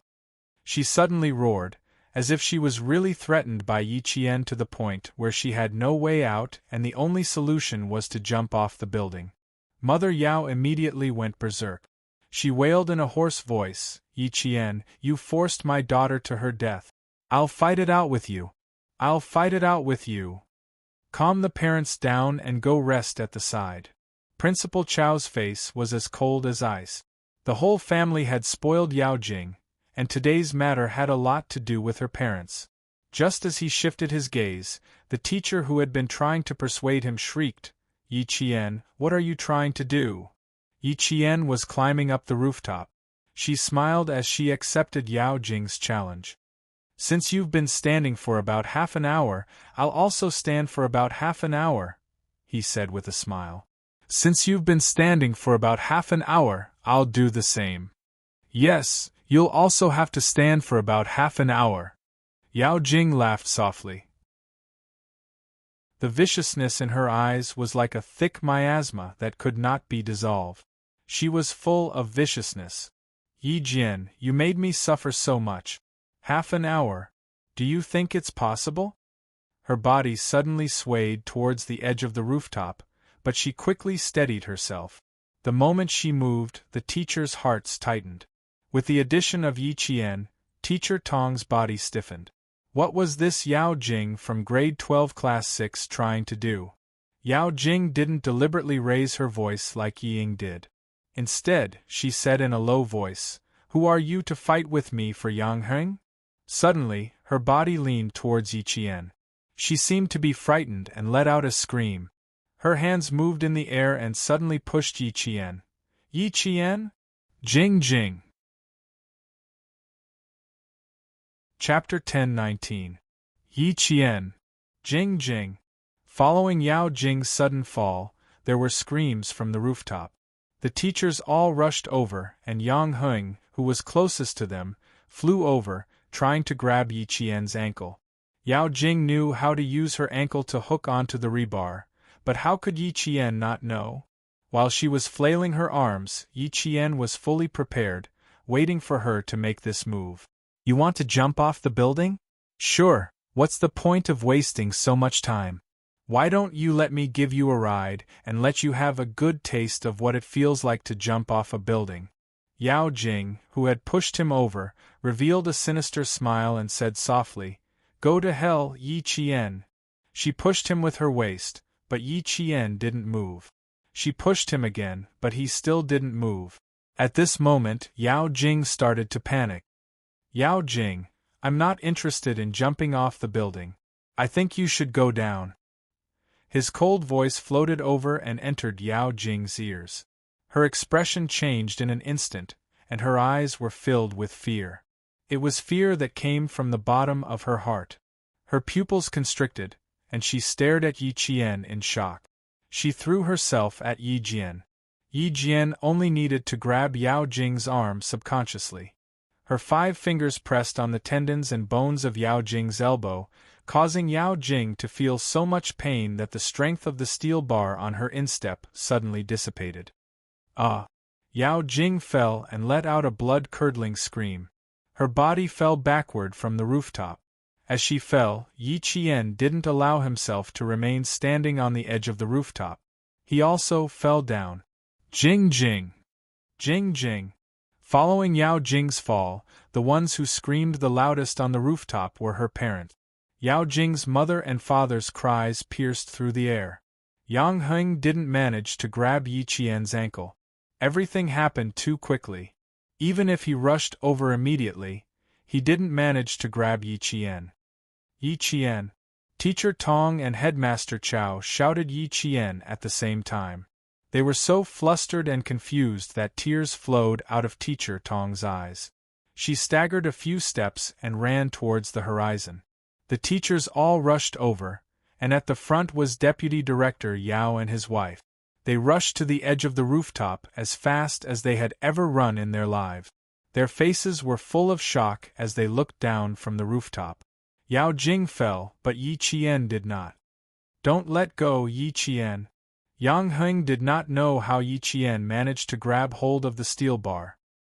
He did not manage to grab hold of her ankle, but the moment she fell, her right hand suddenly grabbed hold of the steel bar. Yi Qian knew exactly how to fall and how to grab onto the rebar. Unlike Yao Jing, who was leaning backward, Yi Qian slid down. From the scene, it looked like Yao Jing had pushed Yi Qian and made her fall with both feet. Her right hand grabbed hold of the steel bar tightly. Her entire wrist crushed against the edge of the rooftop. It looked like her bones would break in the next second, and she fell with Yao Jing. "Give me your left hand, quick!" Yang Heng grabbed hold of Yi Qian's hands tightly. His handsome and fair face was flushed red because he used too much strength. He was about 1.76 meters tall and had long arms and legs. He could still grab hold of Yi Qian, but he could only grab hold of Yi Qian's hands. He did not have the strength to pull her up. Yi Qian, who was suspended in the air, did not make a sound. She was not afraid. She wanted to shout, but she couldn't. Hearing Yang Heng's words, Yi Qian, who could not see his expression, said, "I'm fine. I can hold on for a while."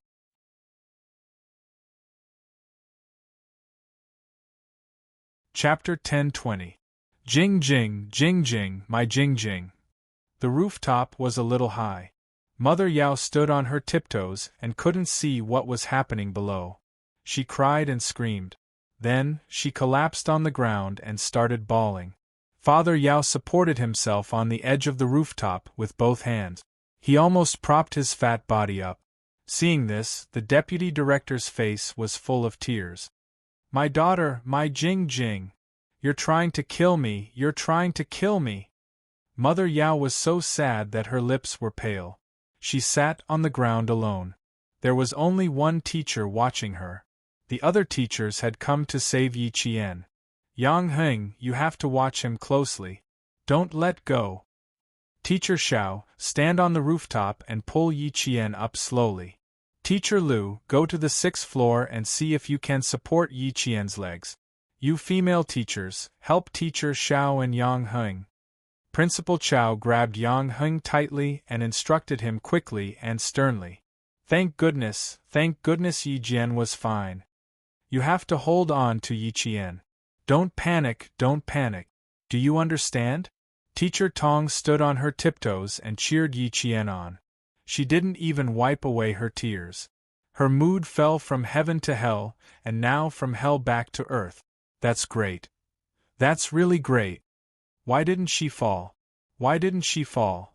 Mother Yao, who was sitting on the side crying, suddenly roared. Her eyes swept around and saw a small white water pipe on the ground. She suddenly got up and rushed over to pick up the water pipe. Like a madman, she raised the water pipe and slammed it. My daughter fell. Why didn't she fall? Pay for my daughter's life. I want all of you to pay for my daughter's life. The pipe hit a few teachers' heads. Fortunately, it was made of plastic. If it was a metal pipe, the teachers would have been beaten until they bled. When the teachers saw this, they really risked being beaten to a pulp to stop Mother Yao. Throw away the water pipe. If you continue like this, don't talk about paying for it with your life, you'll go to jail. Mother Yao had completely lost her mind. She raised the water hose and waved it around. Her eyes were fiercely staring at Yang Heng. Her target was Yang Heng. It was this stinking brat. Instead of pulling Jing Jing, she pulled Yi Qian. Yi Qian did not fall, but her daughter did. After knocking away several teachers, Mother Yao raised the water pipe and hit Yang Heng's head. I'll kill you, I'll kill you. Jing Jing likes you so much, but you don't appreciate it. Are you worthy of our family? Are you worthy of Jing Jing? Principal Qiao, who had been catching Yang Heng, was shocked. He blocked the water pipe with his body and shouted angrily, Catch her, catch her! Madman, madman, she was a madman! Mr. Xiao, who was standing on the rooftop and carefully preparing to pull Yi Qian up, was also hit in the calf by Mrs. Yao's hose. He was so frightened that his body swayed a little. He was a physical education teacher, so he was able to stabilize himself after swaying a little. Mother Yao had indeed gone crazy. Her daughter had fallen, so how could Yi Qian be fine? The strength of the crazy Mother Yao was not her usual strength. Even an adult man could not hold her back. Deputy Bureau Chief Yao was already in great pain. Now that his wife was in such a state, he was pushed to the ground by Mother Yao. He fell so hard that his tailbone hurt. For a while, Deputy Bureau Chief Yao was unable to stand up. He could only sit on the cold cement floor and said painfully, "What are you doing here? Quickly go downstairs and check on Yao Jing. Go downstairs and check on Yao Jing. I want Yi Qian to pay with his life. Yang Heng, you just watched him die. You're not human, you're not human." Chapter 10:21. No one knew if Mother Yao had heard her husband's screams, but she raised the water pipe and hit everywhere. Her hair was disheveled, and she screamed and yelled, making all the teachers unable to get close to her. Seeing that she was still rushing towards them, Teacher Xiao couldn't stand on the rooftop anymore. He quickly jumped down and joined forces with another PE teacher to stop Mother Yao. The police on the first floor rushed up. They were fast enough to reach the rooftop in 3 minutes, but many things happened in 3 minutes. In the blink of an eye, some students fell down, and some were still hanging in the air. Police officers, quick, over here, quickly pull the students down. When they came up, the teachers were relieved. Mother Yao had gone crazy. Even the teachers were not as strong as her. Yi Qian could have come up by herself, but Yao Jing was using her life to put on an act. She had to cooperate. When she heard that Mother Yao had gone crazy, Yi Qian's eyes flashed with a cold smile. Things were getting out of hand. The police didn't dare to delay. 2 of them directly grabbed Mother Yao, who still wanted the students to pay with their lives, and grabbed the water pipe.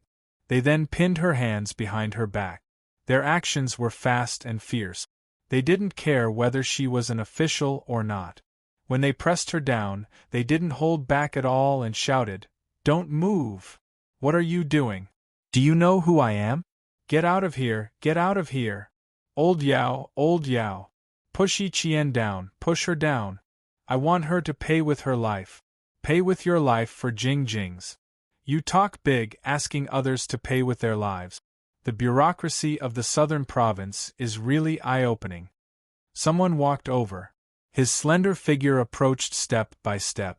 Every step he took had an unstoppable aura. When he opened his mouth, his biting cold voice suppressed the air. He walked in front of the police who had snatched the water pipe and said coldly, "This is a murder weapon. Keep it for me." The police were trying to save Yi Qian. Below them, someone was dragging Yi Qian by her feet. Above them, a police officer tied a rope around his waist. He was ready to grab Yi Qian by her arms and pull her up. As he approached, several policemen on duty could not help but reach out to stop him. However, they were shocked by the other party's cold and ruthless gaze and could not help but withdraw their hands. He passed by Mother Yao and glanced at her with a heavy gaze. He didn't stop and walked to Yang Heng's side. "Xia." Principal Chao recognized the young man who had shocked everyone the moment he appeared. He was in no hurry to say anything and immediately said, "Yi Qian was pushed down by a student. The police are trying to rescue him." Xia Jinyuan didn't even need the police. With one hand on the roof, he jumped lightly from Yang Heng's side and stood on the roof. He bent down and grabbed Yi Qian's wrist with his slender hands. He turned his head and said to Yang Heng calmly, "Thank you.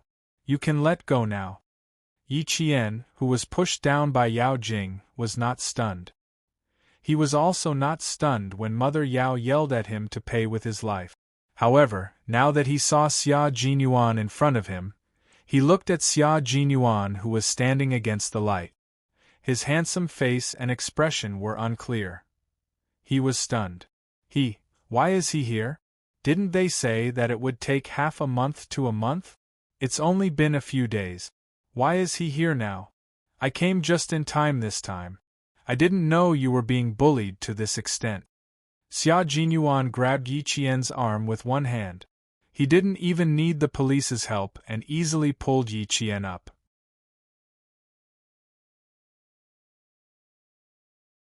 Xia Jinyuan didn't say anything more, but his thin lips curved into a cold smile. He said softly, "Well then, I'll leave the school matters to you. She's such a bureaucratic office director. She has to let people know how arrogant she is." Their conversation was short. Principal Chao and Teacher Tong were the first to gather around Yi Qian. Their tense faces only relaxed when they saw that Yi Qian's feet were steady on the ground. "You child. You're too disobedient," Principal Chao scolded with lingering fear. "Do you know how dangerous this is?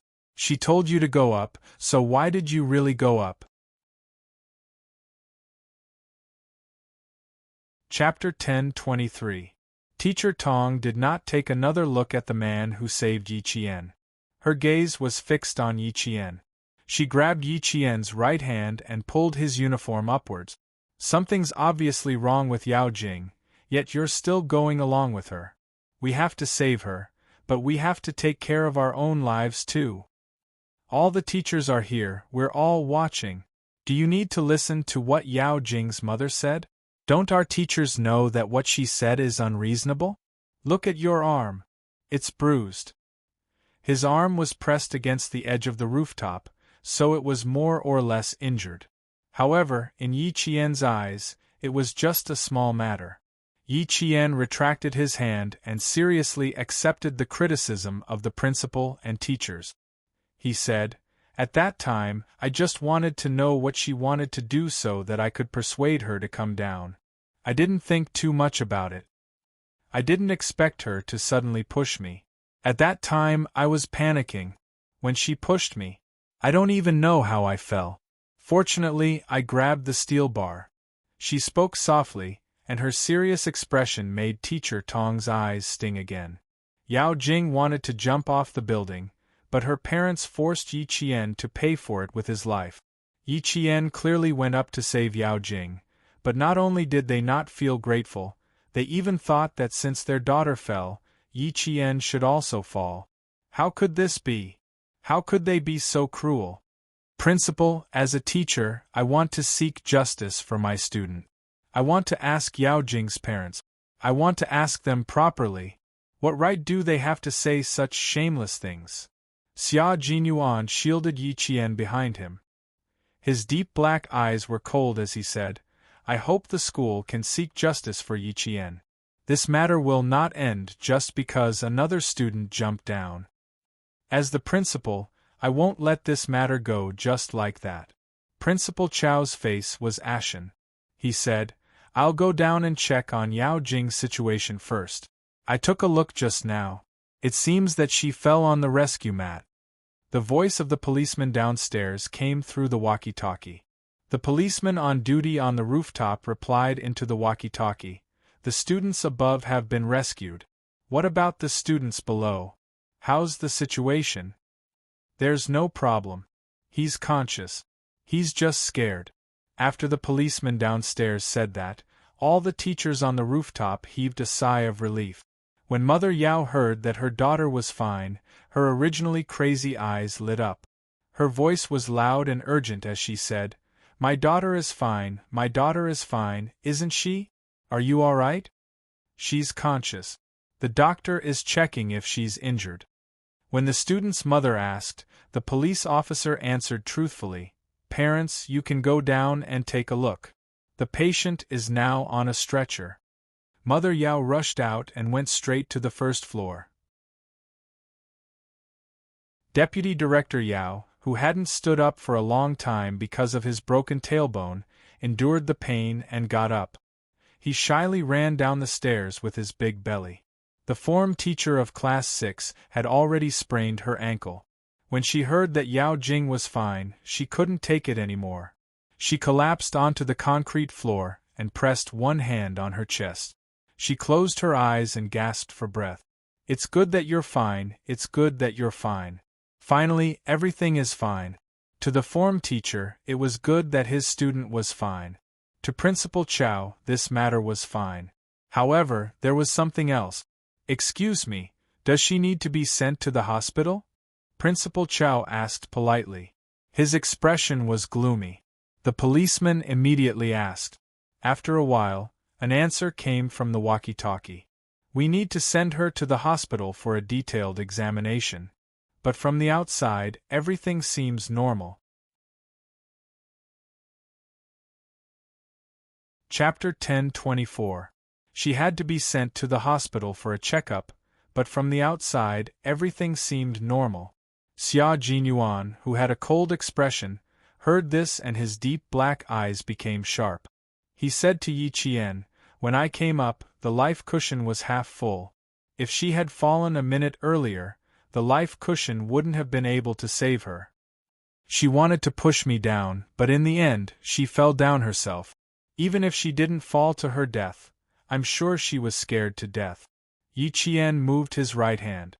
This hand had been through a lot this year. His old injury had just healed, and now there were new injuries. Xia Jinyuan reached out and grabbed her wrist. Teacher Tong, who had finally recovered from her shock, was about to ask Yi Qian a few questions when she looked up and saw the man who had saved Yi Qian earlier. He had a cold aura about him that made people unable to look at him directly. He was holding her favorite student's hand. From her perspective, she could clearly see the strange gentleness on the man's face. What was his relationship with Yi Qian? When she saved Yi Qian, she heard him call out Yi Qian. She could tell that they knew each other. Knew each other? What kind of knowing each other? The way he looked at Yi Qian was unusual. The more she looked at him, the more she felt that they were a couple. As this thought flashed through her mind, Teacher Tong's breathing became heavy. Yi Qian was only in high school. This man was obviously not a student. The inexperienced Yi Qian was in a relationship with a man who had graduated from high school? Don't tell me I've been cheated. Teacher Tong, who was on high alert, walked up to Yi Qian. She didn't ask more about Yao Jing's situation. She was afraid that Yi Qian would be deceived. Yi Qian, go back to the classroom for your exam first. Although her words were directed at Yi Qian, her eyes were fixed on the strange man who could make the girls' hearts race just by looking at his face. Teacher Tong smiled and said, "Thank you for just now. Yi Qian needs to go back to the classroom for his exam. Do you want to let go first?" In the teacher's eyes, a handsome man who pulled her student was not a good person. On the other hand, Major Xia was too handsome. Even though his expression was cold and his aura was extremely low, in Teacher Tong's eyes, he was just a bad guy who was coaxing his favorite student. "Hello, Teacher Tong." Xia Jinyuan could tell that Yi Qian's homeroom teacher was wary of him. He smiled and said, "I know Yi Qian. We were comrades in the same army." She couldn't possibly say that she knew Yi Qian and that they were boyfriend and girlfriend, right? It was more appropriate to say that she was his comrade. Yi Qian did not panic at all when he took the initiative to introduce himself. She believed that Xia Jinyuan would not lose his composure in front of her teacher. After he finished speaking, Yi Qian smiled and said, "Teacher Tong, I've known him for a few years. We knew each other in the army. Ever since Regiment Commander Liu and Political Commissar Yen came to the school, Teacher Tong knew that Yi Qian grew up in the army." When she heard this, the wariness in her heart disappeared. No wonder he could rescue you so quickly. You even scared the people in the army. So he was a soldier. No wonder he could rescue Yi Qian with his bare hands. They must have a good relationship in the army. Looking at their actions, they must have a good relationship. They must have a good relationship with comrades. Boyfriend and girlfriend. It shouldn't be possible. Although Teacher Tong still had some doubts in her heart, at least she didn't think of Major Xia as a bad guy who was coaxing students. Your homeroom teacher thought I was a bad guy who was coaxing students. Xia Jinyuan's cold expression softened a lot because of the teacher's sharp eyes. This teacher had good eyesight and could see the crux of the matter at a glance. Chapter 10:25. Yi Qian did not respond. He smiled at the major, whose tone had softened, and then looked at Principal Chow, who had turned around to speak to him. A student had jumped off a building, and the police needed to understand the situation at the scene. After learning that Yao Jing looked fine from the outside, Principal Chow told her everything he knew. He then said to Yi Jian, "Yao Jing is fine. You can go back to the classroom and prepare for the exam. The midterm exam is very important and will be used as a reference for the direct enrollment. You can focus on the exam. The school will take care of some things before informing the students." The midterm exam was in progress. He did not want the police to leave Yi Qian and Yang Heng behind in order to understand the situation. He then said to Yang Heng, "The school will inform your parents to come over. Do you have any thoughts?" He meant that if Yang Heng did not want his parents to come over, the school would not do so for the time being. Since Xia Jinyuan appeared, Yang Heng, who had been secretly observing him, stopped looking at him. He suppressed his anger and said, "I don't have any thoughts. The school can inform my parents to come over at any time." This time, Yao Jing went too far. He could not take it anymore. He glanced at Yi Qian and saw her standing coldly beside an unfamiliar man. Yang Heng walked over and looked straight at Yi Qian. "Did Yao Jing push you once or twice?" Yang Heng did not evade the question and asked directly. Principal Chow and the police officer's expressions changed. Pushed him once? Or twice?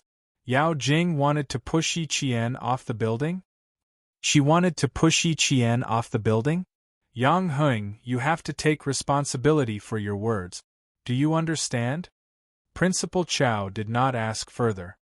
He reminded Yang Heng to be careful with his words and not to speak without thinking. Sometimes, a single sentence could cause a person's reputation to be ruined, and it could also cause a person to suffer a fate worse than death. His words revealed too much information, so much so that Principal Chow couldn't accept it for a while. He couldn't figure out what was Yao Jing's motive for pushing Yi Jian off the building.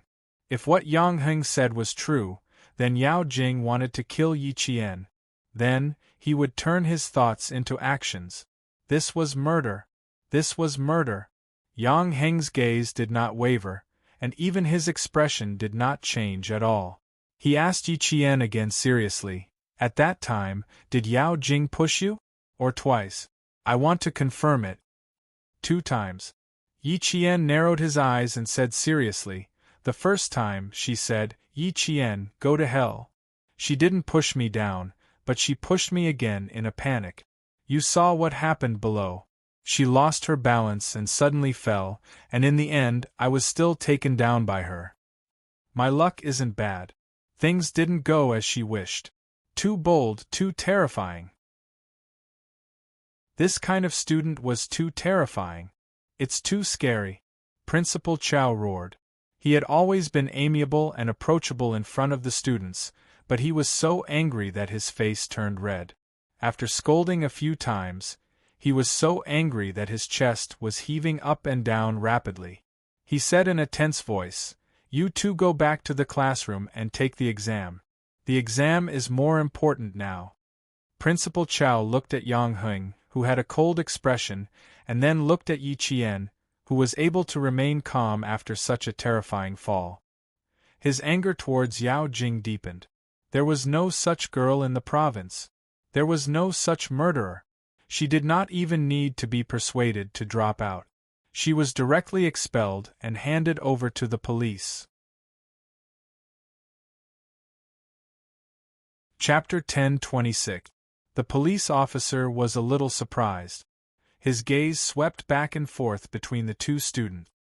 He nodded and said, "We will investigate thoroughly. For now, you 2 can go back to the classroom. Officer, Yao Jing is not afraid of height. Also, she has been learning to dance since she was a child. Her sense of balance is quite good. She can stand on the rooftop for half an hour to an hour without any problems." When Yang Heng went downstairs, He provided the police with another useful clue because his tolerance for Yao Jing was already negative. Xia Jinyuan smiled and whispered to Yi Qian beside him, "This boy's voice sounds a little familiar." "Captain Xia, I think it sounds a little familiar to you." When he spoke, you had already sized him up twice. Yi Qian did not give him face and said with a smile, "He and Yao Jing have known each other for more than 10 years. Unfortunately, Yao Jing is too stubborn. As long as he talks to a girl or gets close to her, Yao Jing will secretly deal with that girl. I was not familiar with Yang Heng at all before. For some reason, I was targeted by Yao Jing. She even wanted to kill me. What an unexpected disaster. She didn't have any relationship with Yang Heng, nor did she have any excessive interactions with him in school. Yet, she was targeted by Yao Jing. Wasn't it an unexpected disaster for her to be targeted by her perverted obsession? The most pitiful person was Yang Heng. Having such a terrifying childhood sweetheart, he was under too much pressure. Students nowadays are really worrying. Young people want to kill someone over a trivial matter. If this matter is not handled properly, the reputation of the school will be ruined. While the police were questioning Yang Heng, Xia Jinyuan asked Yi Qian to stay by his side and whispered, "Little fox, you have a good chance of winning this time. The provincial first high school is a century-old school. It is the poster of the southern province's education industry. Principal Chow is an upright person and will not suppress this matter. That girl who wants to kill you will harm herself in the end. For people with evil intentions, life is like a prison to her. Yao Jing has evil intentions. She will reap the consequences of her own actions." Yi Qian looked at the time. It was already 15 minutes past the second exam in the morning. "I'll go back for the exam first. Take a walk around the school. I'll come and find you in the afternoon." Major Xia was not in a good mood when he rushed over and encountered such a situation. He knew who Yao Jing was, and he also knew Yao Jing's parent. They were Deputy Director Yao's family, who had insulted Little Fox and thought the matter was over with just an apology. Today's matter was not as easy to resolve as the previous time. He didn't encounter it the last time, but this time, he encountered it. He listened to her and didn't interfere with the school matters, but he wasn't sure about the matters outside. "Go take the exam first. I'm afraid you and that boy will have to go out of school in the afternoon. Don't worry about it." After he finished speaking, he pinched Yi Jian's cheek affectionately with his slender fingers and bent over. The smile on his handsome face was as gentle as water as he said, "Take your exams well. I'll be leaving first." There was nothing for him to do here. After speaking to Yi Qian, he turned to the boy who had been secretly observing him. "Yang Heng, thank you for your hard work." He knew Yi Qian in the army and acted intimately with Yi Qian. Was it really just because they knew each other? Was it because they were comrades? Yi Qian did not join the army. How could it be because they were comrades? Yang Heng thought to himself. His expression did not change as he said seriously, "It's my duty." On his birthday, Wang Jin said he saw a man coming out of Yi Qian's room. Was it him? It might be possible. Chapter 10:27. Yi Qian didn't like physical contact with others, but this wasn't the first time this man had interacted with her. Yi Qian didn't resist at all. Obviously, the two of them had interacted with each other regularly, and Yi Qian was already used to it. Sitting back in the exam room, Yang Heng thought for a few minutes before picking up his pen and starting to do the questions. He didn't expect to get a high score in math this time. The last few questions were blank, so he could only score in the next few subjects. Yi Qian had already picked up his pen and started on English. She had missed the first few listening questions, so she couldn't hide her abilities like she did in the monthly exams. At 12:10 p.m., the English exam was over, and Jiasen rushed to Yi Qian like a gust of wind. "Why did I hear that? Yao Jing jumped off a building? Although the students were allowed to stay in the classroom after the math exam, there were always students in the class who needed to go to the bathroom. Coupled with Yao Jing's mother's cries, the students more or less heard the commotion. Faced with Jiasen's inquiry, Yi Qian put away his stationery and asked her, "How was the exam? Did you do all the math exams?" Before the school made a statement, Yi Qian wouldn't casually talk about Yao Jing's incident. "This math exam was okay. At least I didn't have the bad feeling of losing a layer of skin after the exam." And Jiasen didn't ask further. She brought up the 2 exams and answered proudly, "Passing is no problem." To her, as long as she passed the exams, that was enough. At noon, the news of Yao Jing jumping off a building spread to all the classes. As for who exactly jumped off the building, it wasn't clear. But after the exams in the afternoon, all the second-year classes knew that the girl who jumped off the building was Yao Jing from second-year class 6. As a witness, Wang Dandan immediately went to the hospital after the exams. She didn't dare to stay in school. She was scared. This matter had blown up quite a lot. It was so huge that it was beyond what she could bear. All the second-year classes knew about it, and soon, so did the third-year class. The last to know was the first-year class. Just as Xia Jinyuan said, the reputation of the century-old school was indeed affected by the suicide of a student. Yang Heng's family was not the only one who knew Deputy Director Yao's family. There were other parents who worked in government offices. No, it's just a quarrel between children. My Jingjing was unhappy and couldn't hold back her tears during the exam. She was afraid that it would affect her classmates, so she left the classroom. Jump off a building? Impossible. There was no such thing. You must have heard wrongly. My Jingjing has always been cheerful. How could she do such a bigoted thing? Yes. She went to the rooftop to cry. How could there be rumors of her jumping off a building? No, we are fine. Thank you for your concern. Goodbye. Less than an hour after the exam ended, Deputy Director Yao's phone began to ring. Mother Yao immediately switched it off. She didn't want to receive such a call at all. No, it's just a quarrel between children. My Jingjing was unhappy and couldn't hold back her tears during the exam. She was afraid that it would affect her classmates, so she left the classroom. What kind of people were they? You don't ask about good things, but ask about things like this. Come, open your mouth. Mother Yao cut the peeled apple into small pieces and stuck a toothpick into the pieces for Yao Jing, who was lying on the hospital bed. Eat the apple and have a good rest. Deputy Director Yao's phone rang again, and Mother Yao lost her temper. Old Yao, Jingjing wants to rest. Can you switch off your phone? Don't disturb her rest, okay? Do you think I don't want her to rest? His daughter had escaped death, and he was still overjoyed. His friends who knew him were calling him one after another.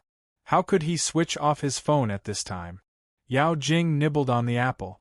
The gloominess on her face had yet to dissipate. She said, "You all know that I jumped off a building? Did you say anything else? For example, who pushed her off the building?" Chapter 10:28. Deputy Bureau Chief Yao's face was extremely dignified. After looking at his daughter for a while, he couldn't bear to say harsh words. Finally, he let out a long sigh. Jing, you killed 1,000 enemies, but lost 800 of your own men. Yi Qian didn't fall. I can say that she pushed me down. Even if I lose 800 of my own men, I will accept it. With a gloomy expression on her face, she bit the apple as if it was Yi Qian's bone. And I made Yang Heng apologize. Let's see how he will face me in school in the future. Someone suddenly pushed the door open. It wasn't a gentle push, but a forceful push with both hands. Mother Yang's eyes were cold. She rushed over with a face full of anger. She didn't give Deputy Bureau Chief Yao and his wife any time to react. She, who had always been gentle, raised her hand, and a slap fell on Mother Yao's face. This slap contained all of Mother Yang's strength. Mother Yao, who was still holding the apple in her hand and still wanted to smile, fell back into her chair. There was a red and white handprint on Mother Yao's face. My son has 4 wounds on his body. Li Shuha, I don't only want to hit you now, I also want to sue you for intentional injury. Mother Yang wasn't angry, but she was exceptionally calm. Your own daughter wanted to jump off a building, and you want my son to pay with his life. I want to see how you will make my son pay with his life for your daughters. The slap didn't only stun Mother Yao, it also stunned Deputy Bureau Chief Yao. Then, he immediately stood in front of him and said to Bureau Chief Yang, Old Yang, it's a misunderstanding, a misunderstanding. It's all a misunderstanding. Then he said to Mother Yang, Sister-in-law, you misunderstood, really misunderstood. Father Yao and Mother Yao were stunned. Needless to say, Yao Jing was lying on the hospital bed with her eyes wide open. She looked at Mother Yang in disbelief. Auntie Song, who was very gentle to her family, actually hit her mother. How could it be? How could Auntie Song hit people? Footsteps could be heard from the open door of the ward. Each of the footsteps carried a cold aura as they approached. Yao Jing looked up at the door in a daze. When she saw who was walking at the front, her face revealed a look of panic. Uncle Yao, I was hit by Auntie Li. Is this a misunderstanding? Auntie Li rushed up to me, scolded me indiscriminately, and hit me. Is this a misunderstanding? Yao Jing tried to force me to apologize by jumping off a building. Is that a misunderstanding? Yang Heng walked over. He was not alone. There were a few police officers and 2 teachers from the school with him. The last to walk over was Yi Qian and Principal Chao. Seeing so many people suddenly come, Deputy Director Yao's face suddenly turned ugly. He said to Yang Heng with a sullen face, Heng, Jing Jing was pushed down from the 6th floor. She is still on the drip. Why did you bring so many people here? His gaze swept across Yi Qian's face. It was obvious that the person who pushed Yao Jing down was Yi Qian. Old Yao, I only found out today that you really know how to distort the truth. Director Yang suddenly laughed. Although he was laughing, his eyes were exceptionally cold. Xiao Yi, Yang Heng, all the teachers know that they went up to save your daughter. You, on the other hand, not only did you not thank them, you even wronged them. Old Yao, we have to settle the score today. We can't just let it go like we did in the past. Mother Yao, who was in a daze, finally woke up. She threw the bowl of apples in her hand to the ground and directly threw herself at Mother Yang. Song Huiying, you dare to hit me? I will fight with you, I will fight with you. Chapter 1029. Mother Yao, who had always been proud and arrogant, had never been slapped in public before. Mother Yang's slap was equivalent to slapping her face, so how could she endure it? Ashamed and angry, she rushed over and reached out to scratch Mother Yang's face. Yao Jing wanted to pretend to be weak, but seeing her mother suffer, she didn't care about the 4 drip in her hand. She jumped out of bed and cried, Don't, Mom! Don't! Don't! How could she fight with Auntie Song? Children quarreled with other children and reconciled, but once adults fought with each other, it would become a grudge. She had finally forced Yang Heng to apologize and make him promise not to ignore her in the future. She had done so many things to break the deadlock, so how could she accept the 2 families falling out and becoming a grudge? Yang Heng, quickly catch Auntie Song. My mother is still angry because of me. Can you quickly pull Auntie Song away? If there's anything, wait until I'm discharged and we can discuss it. She couldn't quarrel, she absolutely couldn't quarrel. Even if she wanted to quarrel, she couldn't quarrel in front of so many people. Also, the police's arrival was a bit strange. There was also a problem with the school. If they really wanted to visit her, why didn't she see her class teacher and classmates? Why did they ask Yi Qian to come? How many teachers did they come together? No, the situation wasn't right. Their expressions weren't right. All of a sudden, Yao Jing panicked. Her brain spun quickly, and her grip on Mother Yao's arm tightened around her mother's waist as she wailed. "Mom, I'm in pain, I'm in pain. Don't be angry, okay? I'm in pain, I'm in pain." Something was wrong, something was wrong. They definitely didn't want to visit her. They all came empty-handed, so how could they come to visit her? The whole ward was in chaos. After slapping Yang Heng's face, Mother Yang stood in the same place. Even if Mother Yao rushed over, she was still calm. She coldly looked at Mother Yao, who still had the face to make a scene. She pulled Yang Heng's wrist and pulled up his sleeve, revealing a rather ferocious whip wound. "This is the injury on my son's arm. It's the lightest injury among all the other injuries. Li Shuhe, I only gave you one slap. Wasn't it too light?" Mother Yang said calmly. Her usually gentle face became stern because of her son's injury. This wound caused Yao Jing to panic even more. Her heartbeat became uncontrollably erratic. What was going on? Was the wound on Yang Heng's arm caused by his mother? When did this happen? How come she didn't know? "Yang Heng, take off your jacket." Mother Yang had never shown such strength in her son's injury. After she finished speaking, she unzipped Yang Heng's school uniform and pulled up his shirt. Yi Jian, who was standing behind Yang Heng, finally saw the severity of the injuries on his back. There were 2 bruises on his left and right shoulders. What was even more shocking was the injury in the middle of his back. It was both bruised and purple, and there were even traces of blood on the surface of his skin. When she was suspended in the air, she did hear that Mother Yao was beating someone up. She also heard Mother Yao's insults, but she didn't expect Yang Heng to be injured in the presence of so many teachers. Deputy Bureau Chief Yao was speechless. Even he was shocked by the wound on Yang Heng's back. How could it be so serious? This kind of fighting style completely beat Yang Heng to death. When Yao Jing saw the injury on Yang Heng's back, she couldn't accept it and covered her mouth to avoid screaming. Chapter 1030. Mother Yao, who was worried about her daughter, also saw the scene. Her face stiffened and her eyes flickered. Why was it so hard? Did she hit him so hard? She didn't seem to have hit him that hard. She only remembered hitting him a few times. How did he end up like this? Wasn't this boy a little too delicate? Li Shuhe, if it weren't for the fact that our families have known each other for so many years, I wouldn't have just slapped you. Mother Yang, who had the temperament of a scholar, didn't lose her composure even after hitting Mother Yao. She was so angry that she saw Mother Yao's eyes flicker. Mother Yang turned around and said to the police officer, "Officer, I would like to apply for an injury evaluation. This matter will go through legal procedures."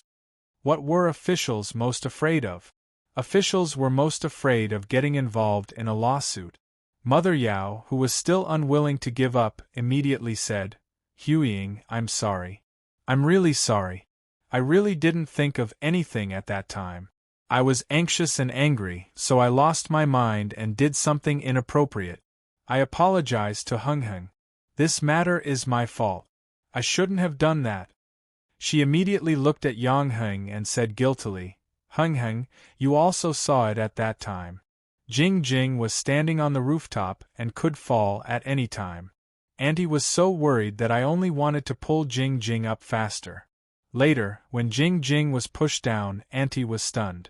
At that time, I really didn't think of anything. I only thought of Jing Jing. Can you forgive Auntie this time? Auntie didn't hit you on purpose. I don't know if I hit you at that time. Even your Uncle Yao was hit by Auntie. Good child, forgive Auntie this time. Auntie really didn't hit you on purpose. Yang Heng didn't take the injuries on his body to heart. Mother Yao's apology was dispensable to him and wasn't important. On the contrary, her words Jing Jing was pushed down by someone made Yang Heng's eyes turn cold. "Andy, let's not talk about you hitting me for now. I want to ask, why did you say that Jing Jing was pushed down? Who pushed her down? Who else could it be? Who else could it be other than Yi Qian?" Mother Yao couldn't wait to change the topic. She didn't want the old neighbor to say that she hit her son. She pointed at Yi Qian and shouted, "Yi Qian, you're so cruel. How can you be so vicious at such a young age? Are you worthy of the troops that nurtured you? Are you worthy of your mother? Too ruthless. In order to climb up the social ladder, he even killed people. How can a person like you stay in school? Principal Chow, I strongly request that the province expel her." Principal Chow's face was ashen. After hearing Mother Yao's words, he sneered, "You're right. He's so vicious at such a young age. We can't keep such a student in our school. We can't let a piece of rat poop spoil the whole pot of soup." That's right. The province no. One high school is a century-old school. Today's matter has never happened before. For the sake of the century-old school's reputation, let's settle this matter today. Director Yang said with a serious face and said to Deputy Director Yao, "Old Yao, we have to rush back to school now. We have to figure out who is the one who is pushing the other down." Director Yang's words carried enough weight to make the Yao family's expressions change. "Uncle Yang, I'm now." Yao Jing's face was slightly pale. She suppressed the panic in her heart and tried to appear delicate. "I might need to stay in the hospital for observation." Director Yang smiled and said, "It's okay. We've just consulted the doctor. You can be discharged. There's no need for observation." Chapter 1031. Bureau Chief Yang's smile made Deputy Bureau Chief Yao's face turn gloomy and cold. Because today's matter was settled today, the old Yang family already hated his own family. Otherwise, old Yang wouldn't be pressuring him like this. "Old Yang, why don't we sit down and settle this properly? My daughter fell down the stairs," Deputy Director Yao said, still refusing to go to school with the excuse that Yao Jing needed to rest. However, the Yao family had no choice but to go to school. Yi Qian, who had been silent all this while, suddenly spoke up. "Deputy Director Yao, your wife said that I pushed Yao Jing. This matter can't be settled just by sitting down. In order to save Yao Jing, I almost fell off the cliff. Not only did I not receive your family's gratitude, but I was also wronged by you. I won't let this matter pass so easily." 5 minutes after they entered, Yi Qian's first words made Yao Jing's face turn pale. She glared at Yi Qian fiercely. "A weasel paying a visit to a chicken is up to no good. Is there anything you won't do for Yang Heng? Little fox, you wouldn't even kill for me. Why would anyone think that you would do something bad for a boy you've known for less than 2 months?" Xia Jinyuan walked over with a smile. Behind her was Xia Yiwei and an elegant man who was about 35 years old. When Xia Yiwei saw Yi Jian, her red lips curled up as she walked over. She smiled and said, "I told you that my eyes weren't playing tricks on me. I saw you getting off the car with Director Yang, but Sixth Brother didn't believe me." Deputy Director Yao knew the secretary of the Southern Province's governor, Director Yang knew her, and even Mother Yao knew her. She walked over to Yi Qian and hugged Yi Qian intimately. She smiled and said, "Why did you come to the hospital so late at night? I told old Six to pick you up in the evening and have dinner together, but he said you had exams and didn't have time to come."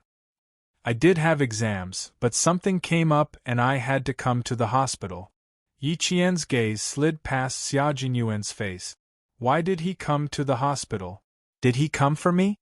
Or was it just to accompany Xia Yiwei?" Xia Jinyuan, who was standing beside her, smiled and said, "We're here to see an old friend. This is my sister's old classmate. I didn't expect to see you here. What's the matter? Haven't you settled the matter during the day?" As soon as they appeared in the ward, the atmosphere in the room became a little strange, especially when Deputy Director Yao and his mother glanced at Xia Yiwei and then at Xia Jinyuan. At the same time, their eyes showed their vigilance. The couple was very surprised. They were surprised that Yi Qian knew the provincial governor's secretary. Chief Yang smiled and spoke politely to Xia Yiwei. At the same time, they talked about the day's event. We were all very surprised. Originally, we were trying to save someone. Who would have thought that we would be accused of murder? This isn't a small matter. Saving someone has turned into killing someone. We have to investigate this thoroughly. Yi Qian, I'll go with you. How can you not have an adult by your side? Xia Yiwei didn't look at Deputy Director Yao and his wife's expressions. She held Yi Qian's hand and smiled. Don't be afraid. Those who save people won't kill, and those who kill won't live in peace. The Yao family didn't have a choice whether to go to school or not. They had to go even if they didn't want to. When Yao Jing left the hospital, Yi Qian saw that she was biting her lower lip so hard that it was about to bleed. What made Mother Yao unable to accept was that her family of 3 had to sit in the police car. Chapter 1032.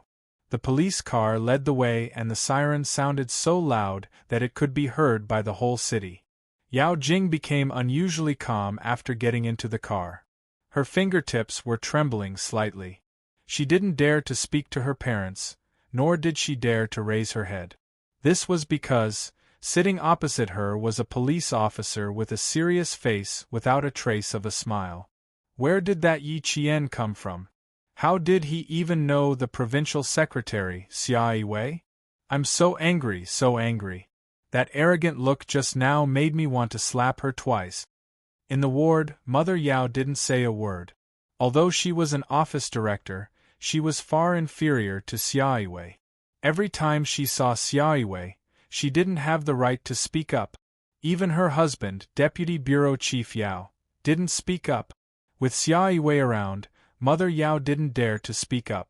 Now that they were in the police car, Mother Yao dared to speak up in front of a police officer. Don't say so much. It's obvious that Secretary Xia is here to support Yi Qian. The more he said, the more mistakes he would make. In front of the police, Deputy Bureau Chief Yao was more cautious than his wife. He was really afraid that if he said something, the police officer sitting opposite them would take note of it and pass it on to Xia Yiwei. He didn't know Yi Qian's background, but he was sure of one thing: she had a good relationship with Secretary Xia. Mother Yao's heart was pent up. After being slapped by Mother Yang, she had no choice but to swallow her anger and spit it out. It wasn't easy for her to teach Yi Jian a lesson and vent the resentment in her heart. Who knew that Secretary Xia would come over and make her continue to hold her anger and not say anything more? Now that they were in the car, she still couldn't speak? Mother Yao frowned and said angrily, "I have a stomach full of resentment. If you don't let me speak, I'll get sick from holding it in." As she spoke, she grabbed her daughter's hand and suddenly exclaimed, "Jing Jing, what's wrong with you? Why is your hand so cold?" It was ice cold, as if she was holding a block of ice. Even her palm didn't have a trace of warmth. Deputy Bureau Chief Yao also quickly held his daughter's hand. His brows furrowed. "Is it cold? Do you want to wear more clothes?" It wasn't her body that was cold, but her heart. Raising her eyes, Yao Jing's lips trembled as she asked her father softly, "Dad, I want to know, is the Secretary Xia you're talking about very powerful? More powerful than you?" she asked very softly, afraid that the police officer sitting opposite her would hear her. "Secretary Xia, the people around the governor can't be said to be more powerful than our parent. They can only be said to be closer to the center of power. Father only met the governor a few times at the end of the year, but she appeared by the governor's side every day. The officials she met were all extraordinary." Deputy Director Yao would not hide some things from his daughter. Knowing the rules of the officialdom in advance was also beneficial to her growth. She would know who she could not offend and who she needed to be careful with. Yao Jing felt that she couldn't even breathe properly. Her hands were trembling uncontrollably and her eyes were filled with panic. "Dad, is Secretary Xia here to support Yi Qian? What should I do then? What should we do? What should we do?" Could she still say that it was Yi Qian who pushed her down? "Let's talk after we get out of the car." Deputy Director Yao sighed and secretly exchanged glances with his wife. It would take a lot of effort to resolve this matter. He hoped that Secretary Xia would not be too calculative on account of Jingjing's status as a child. Chapter 1033. That's right, that's what Deputy Bureau Chief Yao thought. He thought that Yao Jing was still a child, and that adults should be tolerant of her mistakes. That's what he thought, but he didn't understand that Yao Jing had repeatedly challenged other people's bottom line. He also didn't know that in other people's eyes, Yao Jing wasn't even a child. A 17-year-old child, is there? A 17-year-old teenager. Yao Jing was scared. She was really scared now. Especially when she heard her parents say that Xia Yiwei wasn't someone her family could afford to offend, her heart sank. She didn't want to go to school at all. She wanted to jump out of the car and run away.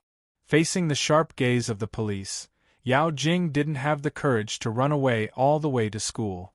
At night, the lights of the provincial first high school were still bright. Exams were held during the day, and self-study classes were still held at night. The campus lights cast shadows on the branches of the trees, flickering between light and dark. Even the silhouettes of the people were blurry. Yi Qian walked side by side with Xia Yiwei, and Xia Jinyuan walked on the right.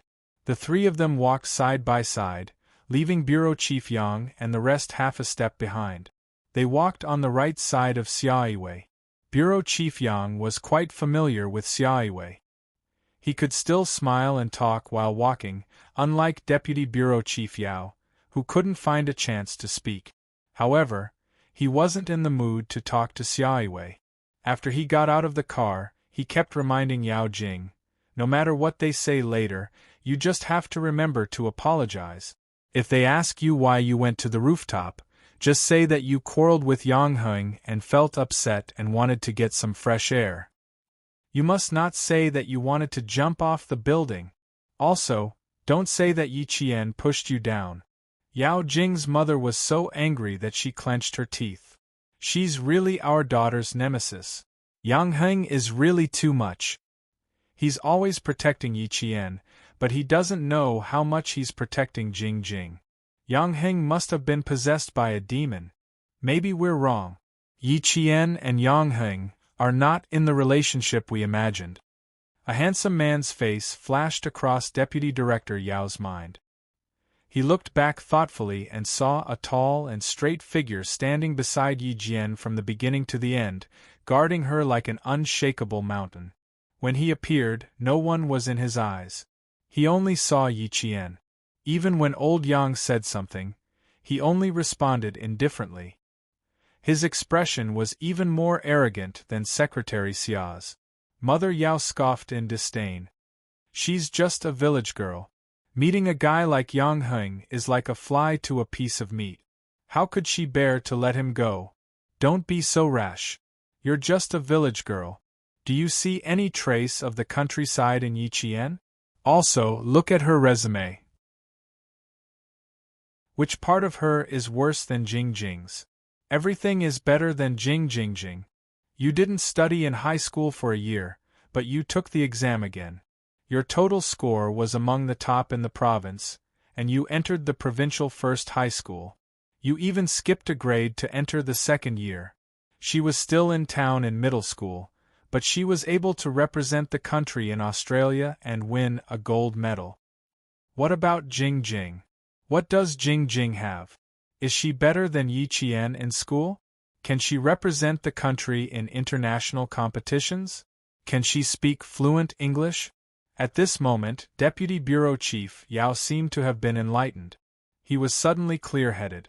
Looking at Xia Yiwei and then looking at Major Xia standing beside Yi Qian, Deputy Bureau Chief Yao recognized the truth before his wife did. The truth was that his daughter was not as good as Yi Qian. Chapter 1034. Mother Yao did not say anything. She was speechless. In comparison, she thought that her daughter was better than Yi Qian in every aspect, but she could not compare to Yi Qian in any aspect.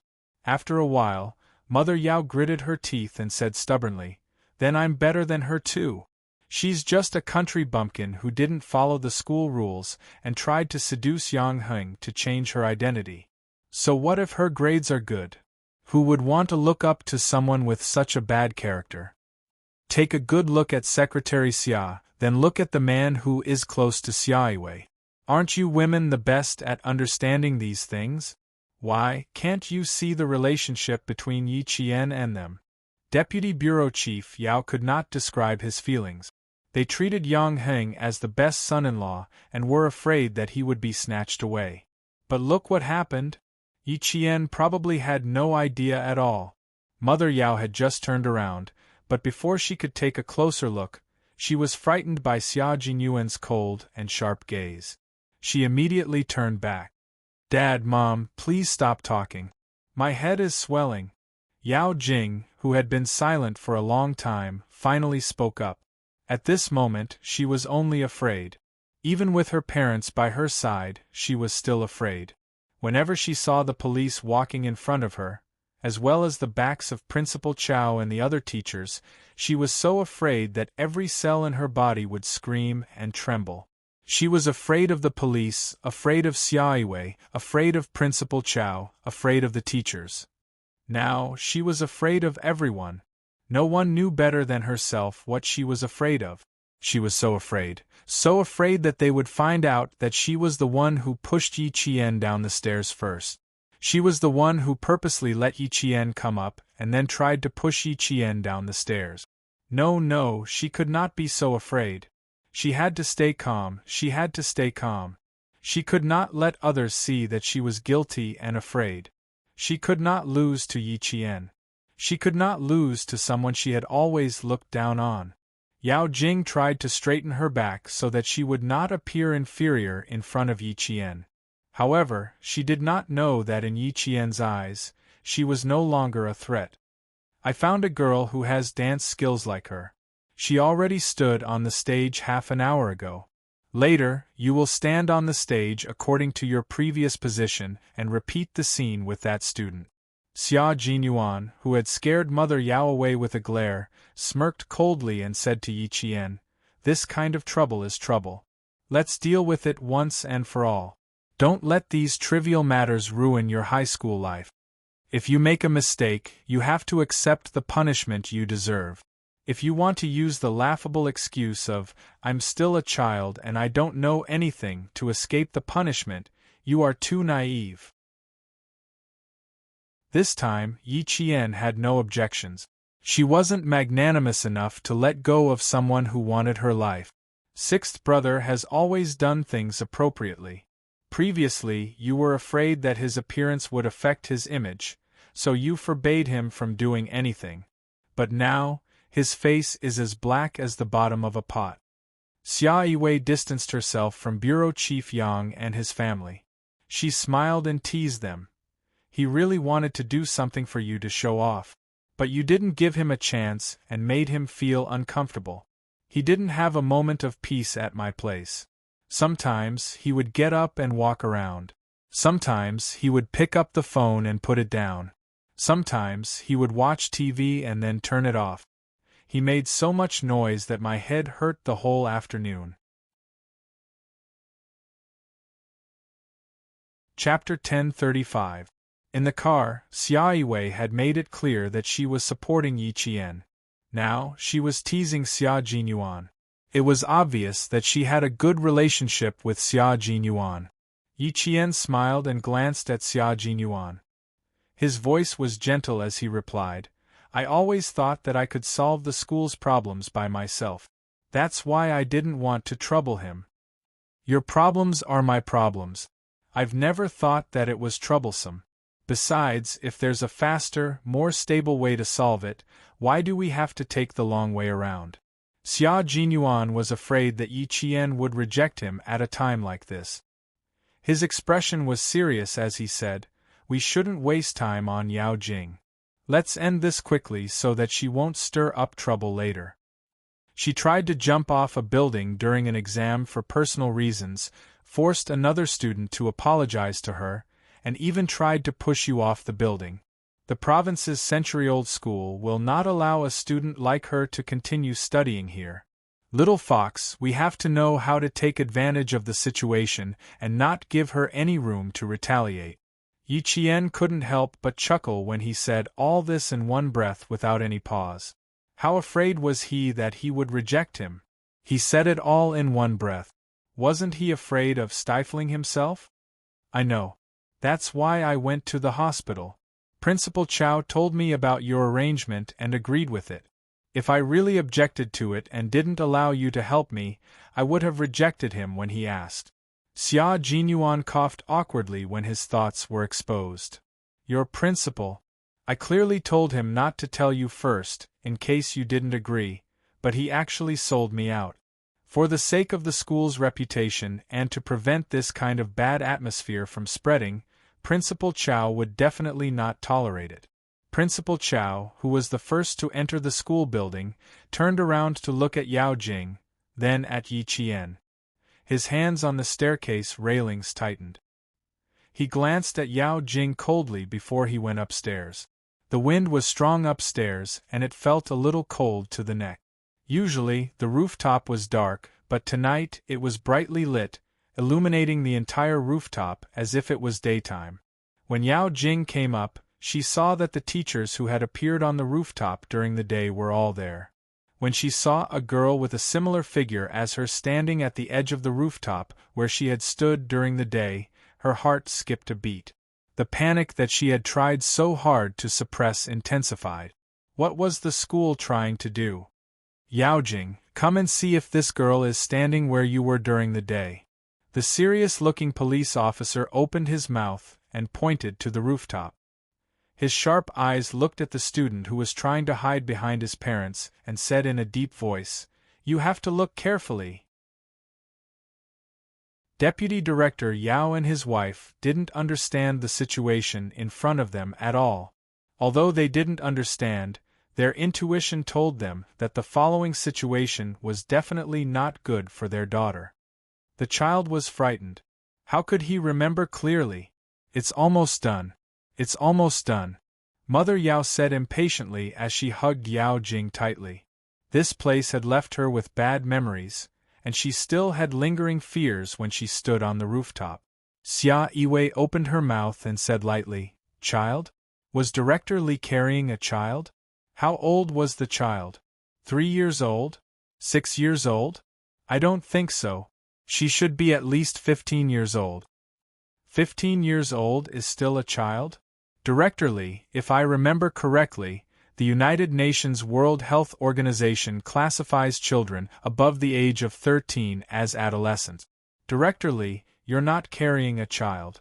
You're carrying a teenager.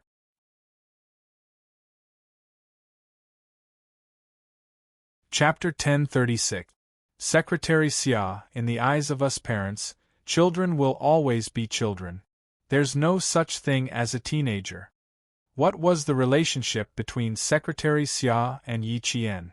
Why was she always speaking up for Yi Qian? In the hospital, she vaguely heard Yi Qian calling Secretary Xia Sister Xia. At that time, she was so angry with Song Huiying that she didn't pay attention to it. Now that she was speaking up for Yi Qian again and again, Mother Yao's eyelids couldn't help but twitch a few times. Deputy Bureau Chief Yao, who had taken a few steps forward, didn't pay attention to what was happening behind him. He looked at the setup on the rooftop.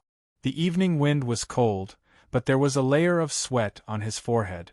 Things were getting more and more out of hand, making him more and more uncertain.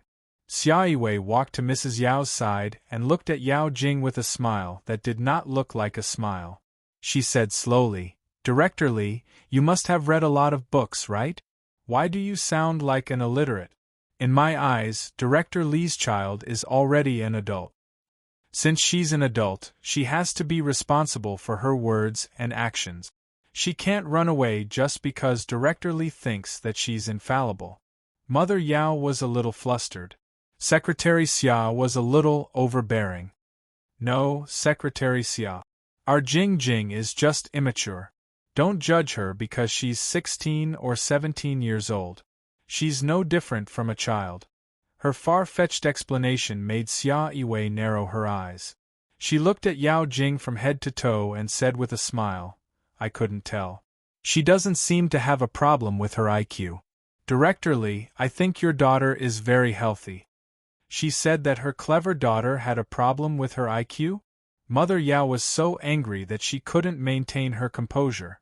She forced a smile and explained, "Secretary Xia, there's nothing wrong with my daughter. She's very healthy." Director Li, why are you so contradictory? One moment, you say that your daughter is 16 or 17 years old and her IQ is no different from a child. The next moment, you say that there's nothing wrong with her IQ. Director Li, are you kidding me? Xia Yiwei's face turned cold. She glanced at him from the corner of her eyes and said, "Since there's no problem with your IQ, 16 or 17 years old is considered a teenager.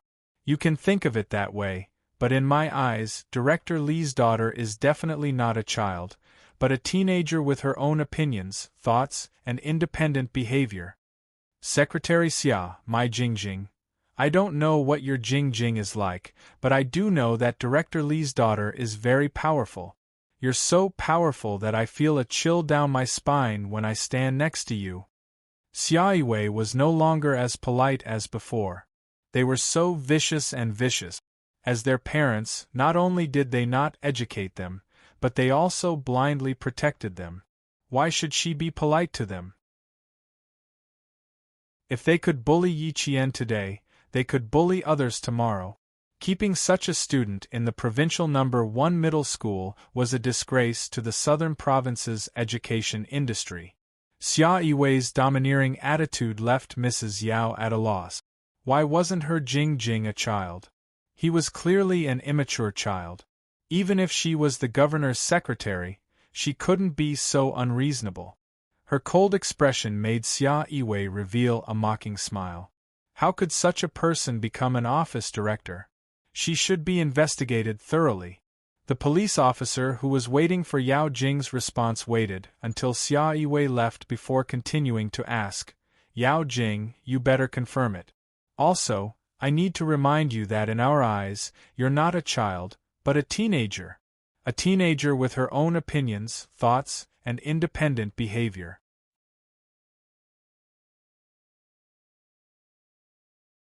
Chapter 1037. The policeman's words made Mother Yao's liver ache.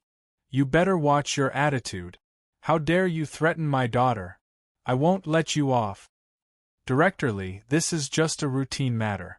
Please cooperate." "Thank you." Her threat did not affect the policeman in charge of this matter. They had encountered this kind of situation too many times. He asked Yao Jing again, "You better go over and confirm it with your father." Director Yang, who came up a step later, deliberately stopped. He waited for the policeman to finish speaking before he said to his wife, "Old Yao's family really kicked an iron plate this time. With Xia Yiwei's support, Yi Qian won't be wrong today. With Secretary Xia's protection, I can't acknowledge Yi Qian as my goddaughter." Mother Yang sighed softly. Her gaze fell on Yi Qian and she smiled. "That's fine. You don't have to worry about her being bullied by the Yao family." Yang Heng heard this and laughed softly. "Mom, even if Yi Qian is alone, no one can bully her. Also, I'm relieved that you don't acknowledge Yi Qian as your goddaughter. I don't feel any pressure now." How could an older brother not feel pressure when he had a powerful younger sister? With a powerful friend, he would not feel any pressure. He would only feel honored. Director Yang laughed and scolded, "Brat, I know you're unhappy. Hurry up and take a look. The Yao family won't be able to get away easily. Our family doesn't hit people when they're down. If there's one, there's one. If there's two, there's two. We won't exaggerate or say anything." Old Yao and his wife had beaten his son to death. He was already being magnanimous by saying what he wanted to say. Director Yang glanced at the old neighbor who was talking to Principal Chow and said, "Old Yao won't cry until he sees the coffin. Tonight, I'll let him know how much of a failure he has in educating Jing. He won't think that he failed in his education. He will only say that his child is still young and doesn't know anything. Mother Yang coldly replied and followed her son's footsteps to the edge of the rooftop. Just as Mother Yang said, Deputy Bureau Chief Yao, who had a premonition that something was wrong, explained to Principal Chow, "My Jingjing is still a child. She doesn't know anything, so we can't scare her like this." Principal Chow said coldly, "If I ask Yi Qian to beat up Yao Jing now, will Deputy Director Yao still think that the child is immature? If that's the case, that's fine too. Yi Qian has been wronged by you and is very angry. Why don't you let her beat up Yao Jing to vent her anger? She's just a child anyway and doesn't know any better." Deputy Bureau Chief Yao was speechless for a long time. He had always thought that his daughter was a child, but he had never thought that Yi Qian, who was just like his daughter, was also a child. "What do you think? If you agree, I'll call Yi Qian over now." Seeing this, Principal Chow's eyes became colder. He really did call Yi Qian over. "Yi Qian, come over here." Deputy Bureau Chief Yao immediately stopped him. Don't. Principal Chow, my Jingjing is immature, but Yi Qian is mature. How can you let her beat up Yao Jing for no reason?" "That's not right, Deputy Bureau Chief Yao. In my eyes, Yi Qian is a child. And Yao Jing is mature." Principal Chow seriously repeated, "In my eyes, Yi Qian is a child." Deputy Bureau Chief Yao pulled a long face and said, "Yi Qian is mature."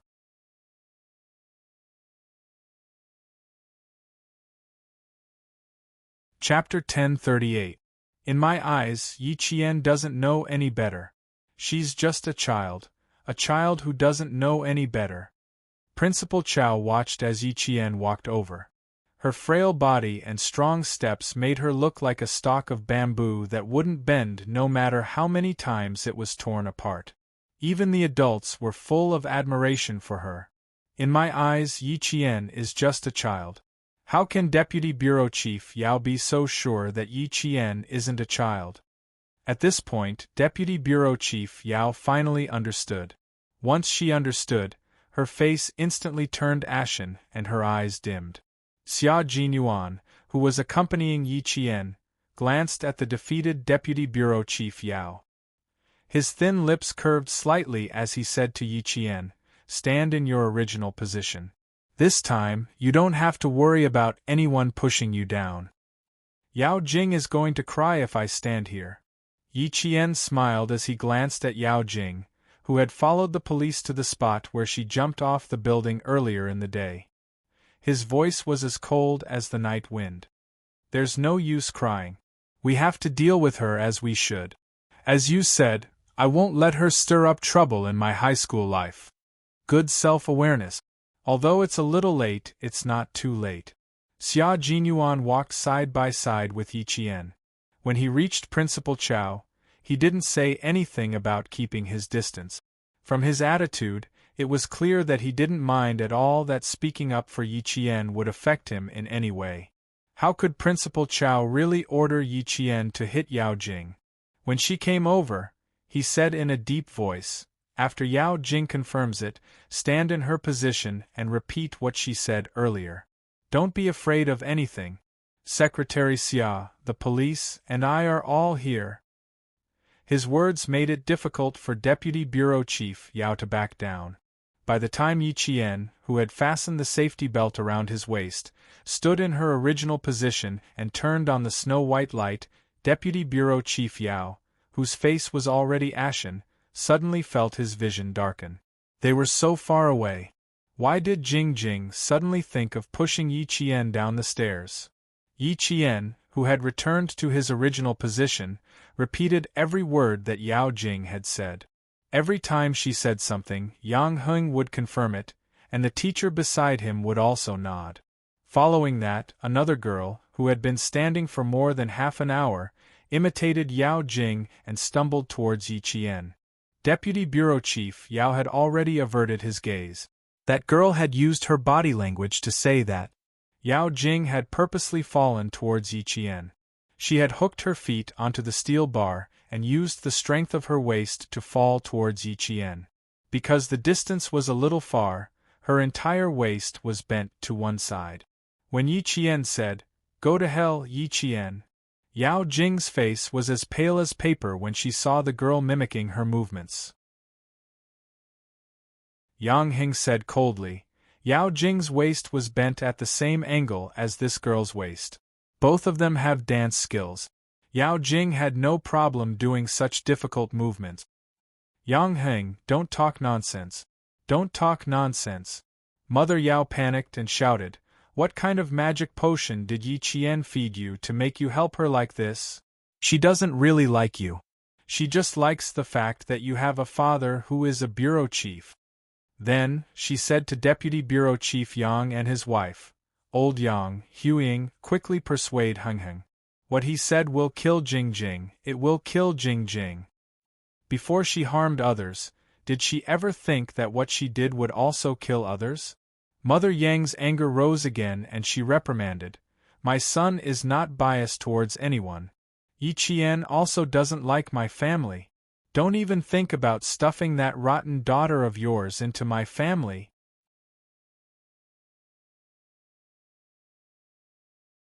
Chapter 1039. Mother Yang's reprimand made Mother Yao's figure wobble. No, my Jing. Your Jing is your Jing. Don't tell us what your Jing is. I don't need to know. Mother Yang reprimanded and simply stood far away to avoid being entangled by the Yao family. Yao Jing cried loudly. She cried until she was gasping for breath, as if she would pass out in the next second. It's over, everything is over. Auntie Song is tired of her. My poor daughter, you are so wronged. Mother Yao hugged her daughter who was crying until she almost passed out. Her eyes swept fiercely towards Yi Qian who was standing on the rooftop. This nemesis. Why didn't she fall down? Mom, it's over, I'm finished. Mom, I'm finished. Yao Jing's mouth only kept repeating these words. It's over, it's all over. At that time, she didn't think that Yi Qian would be so far away from her. She also didn't calculate that the distance would expose her. It's over. It's all over. The mother and daughter cried together. Deputy Bureau Chief Yao kept looking away. He knew this matter was really over. His daughter's trick was over. He wanted to settle it, but with Secretary Xia and the police present, how could he settle it? Mrs. Yao's shouting did not stop the situation. After the girl pushed Yi Jian, she slowly straightened her body. It did not take much effort. When she came down, she took off her shoes and socks. There was a red welt on the back of each of her feet from the steel bars. Yao Jing's feet must have some too. Such deep marks won't disappear without 2 or 3 days. Reenacting the thrilling scene of the day, Yang Heng only looked at Yao Jing coldly. "Yao Jing, if we wronged you, you can take off your shoes and socks and let the police see. Yao Jing, take off your shoes and socks. We need to take photos for evidence." As soon as the police finished speaking, Mother Yao directly protected Yao Jing by her side and said sharply, "What do you want to do? Are you ganging up to bully my daughter? My daughter was so scared during the day. Not only did you not comfort her, but you also forced her. Get out. It's over. Once the photos were taken, everyone would know that Jing had the intention of pushing Yi Qian down the stairs. Mother Yao realized the severity of the situation. She had no other choice but to use this method to stop it. Unfortunately, she had no way to stop it. Seeing this, Yao Jing, whose face was as pale as a sheet, screamed and rushed downstairs. However, she was stopped by the police who had been guarding the entrance of the attic on the rooftop. At the same time, she was easily subdued. Let me go. Dad, Mom, save me. Mom, I'm in pain. They're so strong, I'm in pain, it hurts so much, save me. Yao Jing, who was being restrained, screamed and struggled.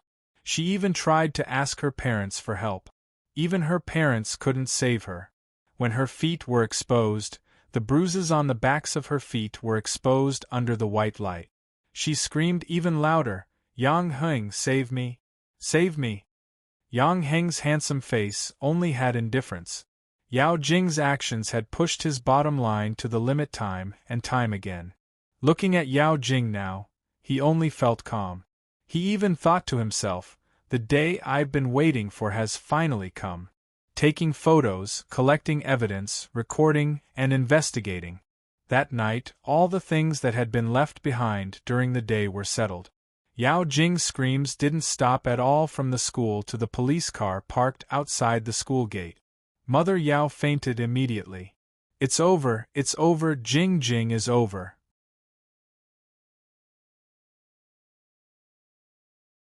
Chapter 1040. Mother Yao fainted. Deputy Bureau Chief Yao caught his wife, who suddenly fainted. How could he still care about his daughter? That was his daughter. How could he not care? How could he not care? While holding his wife down, he anxiously shouted Mother Yao's name. For a moment, Deputy Bureau Chief Yao's back was soaked with sweat. Beads of sweat dripped down from his chin. Yao Jing, who was being carried away, saw that her parents didn't come. She anxiously screamed even more miserably. Let me go, Dad, Mom, come here, come and save me. I'm scared, Dad, I'm scared. I'm scared, Mom, I'm scared. Save me, I didn't mean it. Yang Heng, I didn't mean it, forgive me, I beg you to forgive me. Not seeing her parents was like losing her backbone. She struggled to kick her feet high, unwilling to be carried to the police car. She screamed for Deputy Bureau Chief Yao to save her. Yang Heng, who sent his parents to the school building, said, Dad, drive slowly at night. Mom, calm down. It's no big deal for a boy like me to be beaten a few times. I'll be fine in a few days. There's still half an hour before the evening self-study. I'll go back to the classroom first. Yao Jing's cry for help didn't cause any reaction from Yang Heng. He was relieved in his heart. He also wanted to spend his last year of high school in peace. He didn't want to see Yao Jing appear again. Remember to apply medicine before going to bed. Your back can't reach. I'll have to trouble the students in the dormitory to help. Mother Yang said a few words and looked upstairs. Yi Qian should be relieved. He didn't have to worry about Yao Jing standing up from time to make things difficult for him. Deputy Bureau Chief Yang patted his son's shoulder and said with a smile, Go study by yourself. I'll go back with your mom first. After that, he walked away. Deputy Bureau Chief Yao, who was holding his wife down, heard footsteps. He immediately turned back with tears in his eyes. He said in a hoarse voice to Deputy Bureau Chief Yang's family, Old Yang, my Jing Jing, can you help me? That child. She repeated the word, that child, 3 times in a row, but in the end, she couldn't finish what she wanted to say. He wanted to say that the child didn't do it on purpose, that she didn't do it on purpose. She only did it because she was still young and didn't know any better. He wanted them to forgive her this once on account of her young age. Deputy Director Yao suddenly couldn't say these words that were usually very easy to say. His lips moved for a while and finally turned into a long sigh. Director Yang, who didn't add insult to injury, also sighed. Old Yao, you don't have to say anything now. When sister-in-law hit my son, did she ever think about the friendship between our two families? You keep saying that you want my son to be buried with your daughter. You keep saying that my son is heartless and unscrupulous, that he won't save a dying person. If Yi Qian hadn't repeated these words on the rooftop, Huiying and I wouldn't have known. Old Yao, it's useless for you to beg my family. I won't intervene in this matter. You don't have to beg Yi Qian either. Secretary Xia's attitude is enough to explain everything. Deputy Director Yao's face became more and more ashen. It's over, it's all over. When she heard her daughter calling her name, then Yang Heng, and even old Yang, 2 streams of tears flowed down her face. It's over, it's all over, it's all over.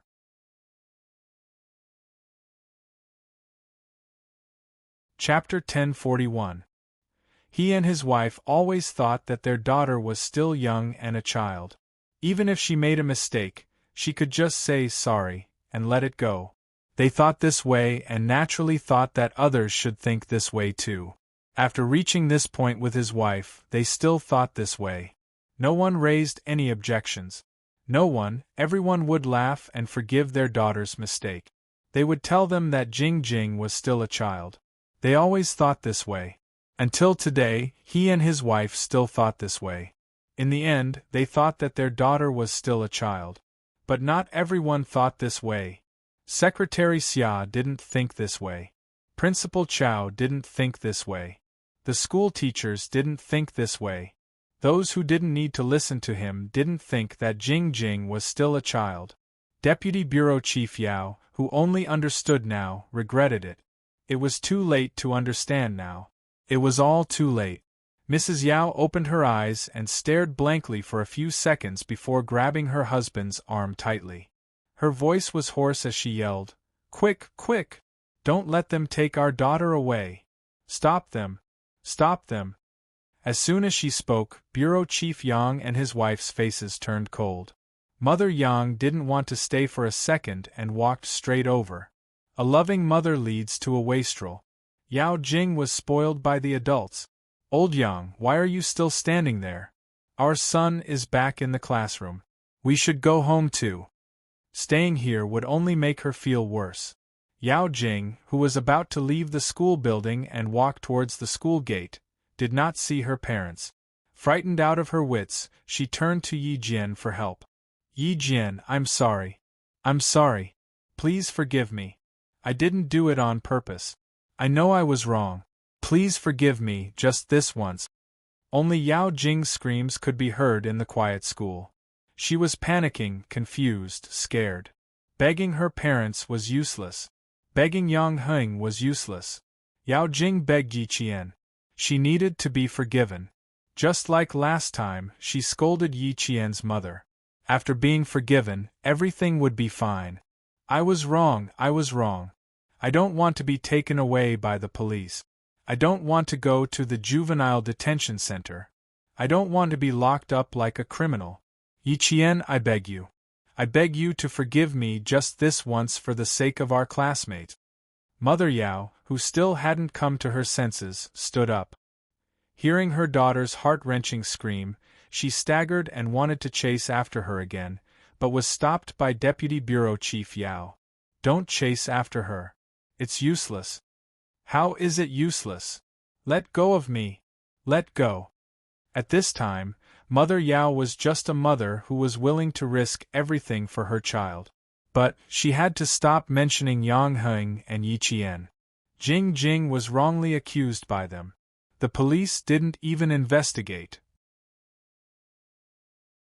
They only heard their side of the story and claimed that Jing Jing wanted to kill Yi Qian. Song Huiying must be blind to not see what that little bitch Yi Qian wants. You even helped Yi Qian deal with my Jing Jing. There was nothing to sympathize with.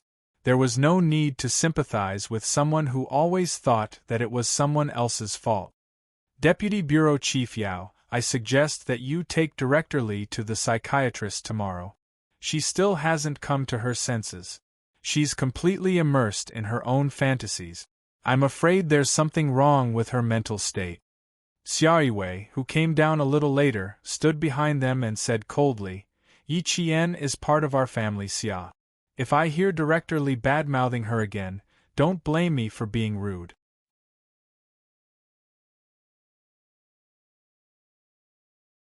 Chapter 1042. Deputy Bureau Chief Yao immediately covered his wife's mouth and hurriedly said, "She might have really been agitated and spouted nonsense. Secretary Xia, please don't take it to heart. Yi Qian is a family Xia." Even without her husband covering her mouth, Mother Yao was also shocked. How could Yi Jian be a member of the Xia family? Impossible. Impossible. Impossible. How could a country bumpkin be a family Xia? Secretary Xia said it herself. How could it be false? If it wasn't, why would Secretary Xia stand up for Yi Qian? Did you hear that? We were worried for nothing. Bureau Chief Yang, who was walking in front, naturally heard that too. He sighed and said to his wife, "Fortunately, we didn't rashly say that we wanted to acknowledge Yi Qian as our goddaughter. Otherwise, we would have lost a lot of face. How could it be embarrassing?" Mother Yang smiled faintly. "I really like Yi Qian. Regardless of whether she's a family Xia, I only like Yi Qian. It has nothing to do with anyone else. How could it be embarrassing to say it out loud? First, she wasn't after anything. Second, she wasn't planning anything. What was there to be embarrassed about openly liking someone?" The sound of books being flipped could be heard in the classroom. Outside the classroom, Yao Jing's voice of remorse could be faintly heard by the students. Yi Qian, who was standing on the fourth floor of the teaching block, looked towards the school gate with a cold gaze. He could vaguely see Yao Jing's struggling figure in the light. "I'm afraid the truth isn't completely over yet. The Yao family is likely to appeal again. Deputy Bureau Chief Yao won't leave his own daughter in the lurch," Yi Qian said faintly. He didn't care about Yao Jing's pleas for help at all. Not all mistakes could be forgiven with an "I'm sorry." Even more so, one shouldn't assume that as long as one said "I'm sorry," no matter how big the mistake was, it should be forgiven. Until now, Yao Jing still wanted to use an "I'm sorry" in exchange for forgiveness. She was so naive that it made people want to laugh. Xia Jinyuan, who was standing beside her, gently held her hand and smiled. "No, the Yao family will accept the punishment.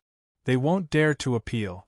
It's a foregone conclusion that Yao Jing will be sent to the juvenile detention center, and the Yao family can't do anything about it." "You're so sure?" Yi Qian smiled at him. "Are you going to handle the matters outside?" If she didn't even dare to appeal, only Xia Jinyuan would be able to do so. Otherwise, with Deputy Bureau Chief Yao and his wife's indulgence, how could they bear to let Yao Jing enter the juvenile detention center? Xia Jinyuan did not deny it. He nodded with a stern look in his eyes. "We have to let them know the consequences of messing with someone they shouldn't mess with. Didn't they bully Little Fox for being an orphan? Didn't they bully Little Fox because she had no one to back her up?"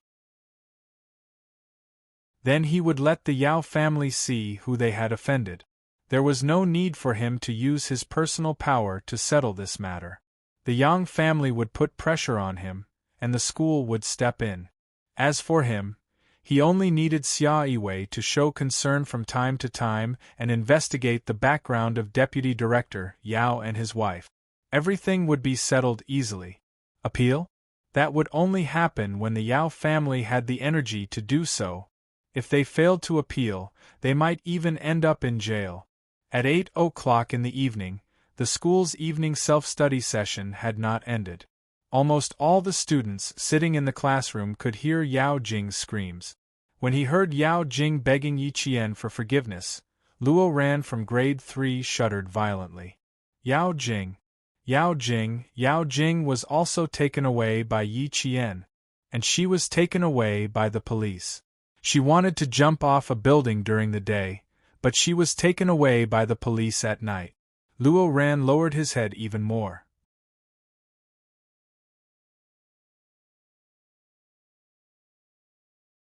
Chapter 1043. Luo Ran had always thought that as long as his family was rich, there was nothing they couldn't settle. However, what he had experienced that night had taught him a lesson. In the southern province there were many people who were richer than his family. There were even more rich and powerful people. He had provoked someone who was richer and more powerful than his family. If they wanted his life, they could do it in a matter of minutes. The boss of the southern province road was Master Ho San. Even the Luo family was nothing in front of him. There were people whispering in the classroom. One could vaguely hear the name Yao Jing coming out of their mouths from time to time. Even the students with good grades were whispering about Yao Jing. They were all trying to guess what had happened to her. One moment she was screaming for help, the next moment they were talking about the police, and now they were talking about Yi Qian. Luo Ran secretly watched from the corner of his eyes. He didn't participate in the discussion until the end of the evening self-study session. He didn't dare to get involved. As long as it was related to Yi Qian, he had to stay far away from it. He couldn't afford to offend a girl who knew how to use a knife, who had the guts to kill, who had the ability to kill, and who had the backing of a mafia boss. He couldn't afford to offend the Luo family either. Luo Ran's silence didn't attract the attention of his classmates. When the bell rang, the students left the classroom in groups of 3 and 5, laughing and chatting. No matter if it was Class 3 or Class 1, they all had a common topic tonight. It was said that Yao Jing, who had jumped off the building, had been arrested by the police. What a horrible scream! It was so satisfying to hear it. And Jiasun was a girl who only needed to know the result and didn't care about the process. When the bell rang, she hugged Yi Qian's shoulder and laughed until her face was about to cramp. After laughing, she pretended to be serious and cleared her throat. She quietly said, "That seems a little rude. Am I taking pleasure in other people's misfortune too much?" Yi Qian couldn't deny this point. He wasn't just taking pleasure in other people's misfortune. He was laughing so hard that his legs were about to float. It's fine as long as you're laughing in your heart.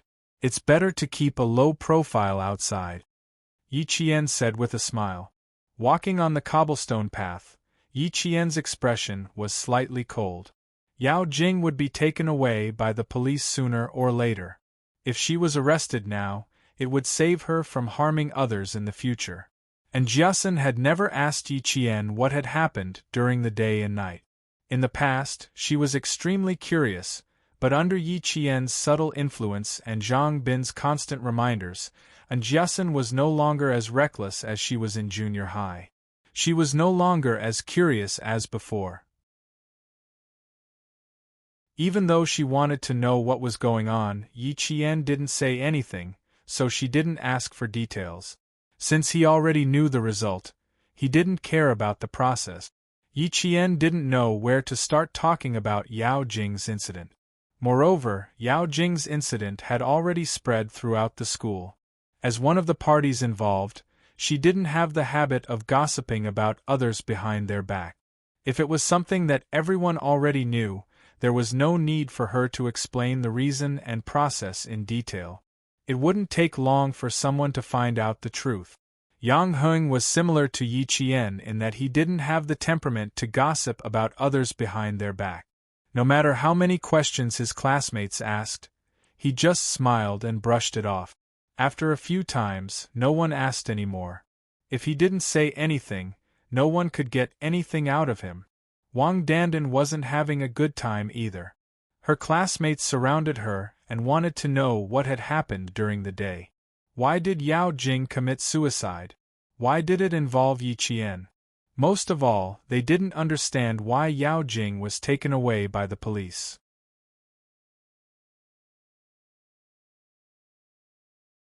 Chapter 1044. There were so many questions that Wang Dandan didn't know what to do. In the end, the class teacher, who had sprained her ankle, came forward to save her. Class SIXS class teacher received instructions from the school leaders and called Wang Dandan out from the crowd. I know that you, Lu Mei, and Yao Jing have a good relationship, and you're the clearest about what happened to Yao Jing today. I hope that you can remain silent on this matter. If you know something, don't say it. If you don't know something, don't make wild guesses. Do you understand what I mean? The school didn't intend to hide anything, but they couldn't just stand by and watch the situation develop. They had to control what they could. They couldn't let the students' parents doubt the school's management and teaching quality. How could they let Yao Jing ruin the reputation of a century-old school? Wang Dandan, who hadn't recovered from her shock for the entire day, bit her lip and nodded. I know. Don't worry. I've been classmates with Yao Jing all the way from junior high to senior high. I won't speak ill of her in front of my classmates, nor will I stand up for her." Yao Jing wanted to push Yi Qian down the stairs, but in the end, she fell down herself. When Yang Hing found her and told her about it, she couldn't help but believe it. That was the truth. She didn't want to believe it, but she had no choice. Even as a good friend, she couldn't help but be afraid of Yao Jing. For Yang Hing, for a guess without any evidence, she was willing to kill her classmate. That was too scary. Wang Dandan told her class teacher honestly. She also told her class teacher that her relationship with Yao Jing was just an ordinary one where she wouldn't defend her or intentionally slander her. As the child of a business family, she had always been clear about the trade-offs between relationship. Wang Dandan could be said to be Yao Jing's best friend. To this day, even her best friend was frightened by Yao Jing's vicious heart and didn't dare to continue their friendship. If Wang Dandan dared to take someone's life over such a small matter, then if there were greater benefits in the future, she would have to pay for it with the lives of her entire family. The wind at night was much colder than during the day. It was late autumn in the southern province in November, and the wind at night brought with it the chill of early winter. The street lights in the campus faintly illuminated the campus. The students, who were usually the most enthusiastic about walking around Swan Lake, also chose the nearest way back to the dormitory. They talked softly until the lights in several dormitory buildings lit up one by one. As the sun rose and set, Yao Jing's matter was soon drowned out by the midterm exam the next day. No matter how curious she was about other people's affairs, she couldn't miss the exam because of this. There were 3 days of exams in the 3rd year of high school. The first and second year students, who only had 2 days of exams, were off on the second day. Yi Qian carried a paper bag and walked to the school gate after finishing his exams in the afternoon. She had once said that when he returned, he would personally retrieve the military uniform from her hands, and then they would look at the 10,000 maple leaves together. Now that he was back, she was here as promised. Xia Jinyuan had been waiting at the school gate for a long time.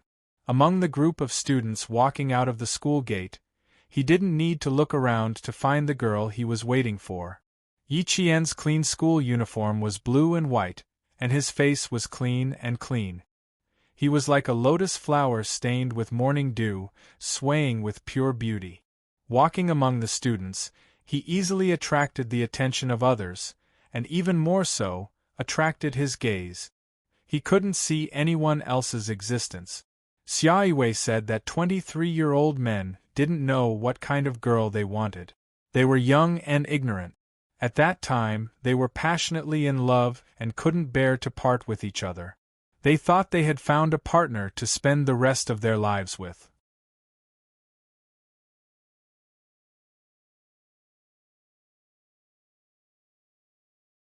Chapter 1045. Only when the heat had died down and her state of mind had matured did she realize that she could not bear to part with him. When she said that, her tone was full of vicissitudes. While she was persuading him, she was also persuading herself to let go of 17 years of feelings. When other people were 23 years old, they didn't know what kind of girl they wanted. That was because they started to understand things too late. They started to understand things when they were 23 years old. They started to think about things when they were 26 years old. They might only understand what kind of wife they wanted when they were 30 years old. But he was different. When he was 14, he began to understand things. When he was 17, he began to think about things. When he was 20, he understood what kind of wife he wanted.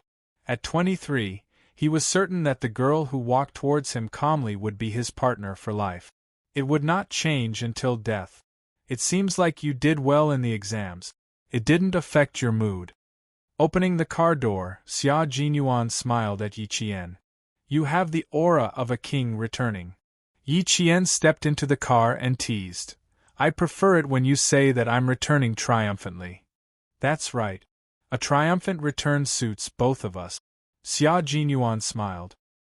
He also liked to return triumphantly. Every time he completed a mission, he would return triumphantly with his comrades. After getting into the car, he did not start the engine immediately. Instead, he told Yi Qian about his plans. "We're going to Mount Dalong. When the maple leaves are yellow, we can climb the mountain and enjoy the scenery." Turning his head, he gazed at Yi Qian with a gentle and reserved gaze. His deep voice became more serious. "I'm back, little fox. I didn't miss the chance to accompany you to see all the yellow maple leaves. Actually, I've thought about it.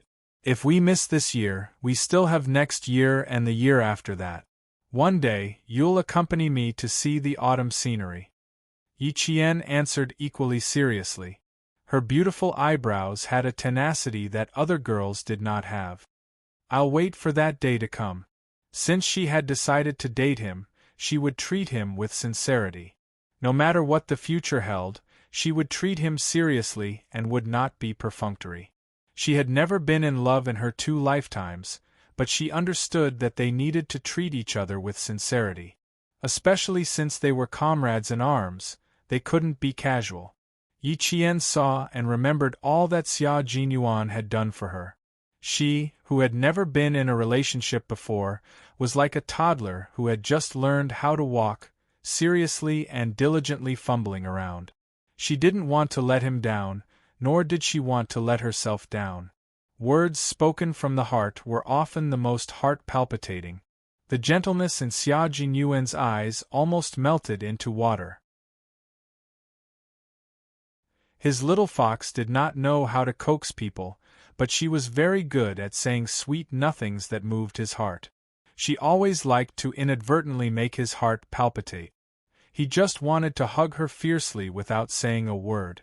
He just hugged her like this and felt very happy. Seeing Xia Jinyuan like this, Yi Qian couldn't help but smile. Her eyebrows curved like a crescent moon as she reached out her hand. "Welcome back, my comrade." Before her heartbeat had even subsided, the young major extended his clenched fist and gently bumped it against hers. His handsome face had a smile as he slowly said, "My identity has been restored. The mission has been completed. Little fox, I'm back to retrieve my military uniform." In that second, Yi Qian's eyes suddenly reddened. Tears welled up in her eyes. For the sake of his country, the young major in front of her was willing to risk not being able to change his identity even if he sacrificed himself. He went to a foreign country and became an illegal mercenary to carry out beheading operations in another country.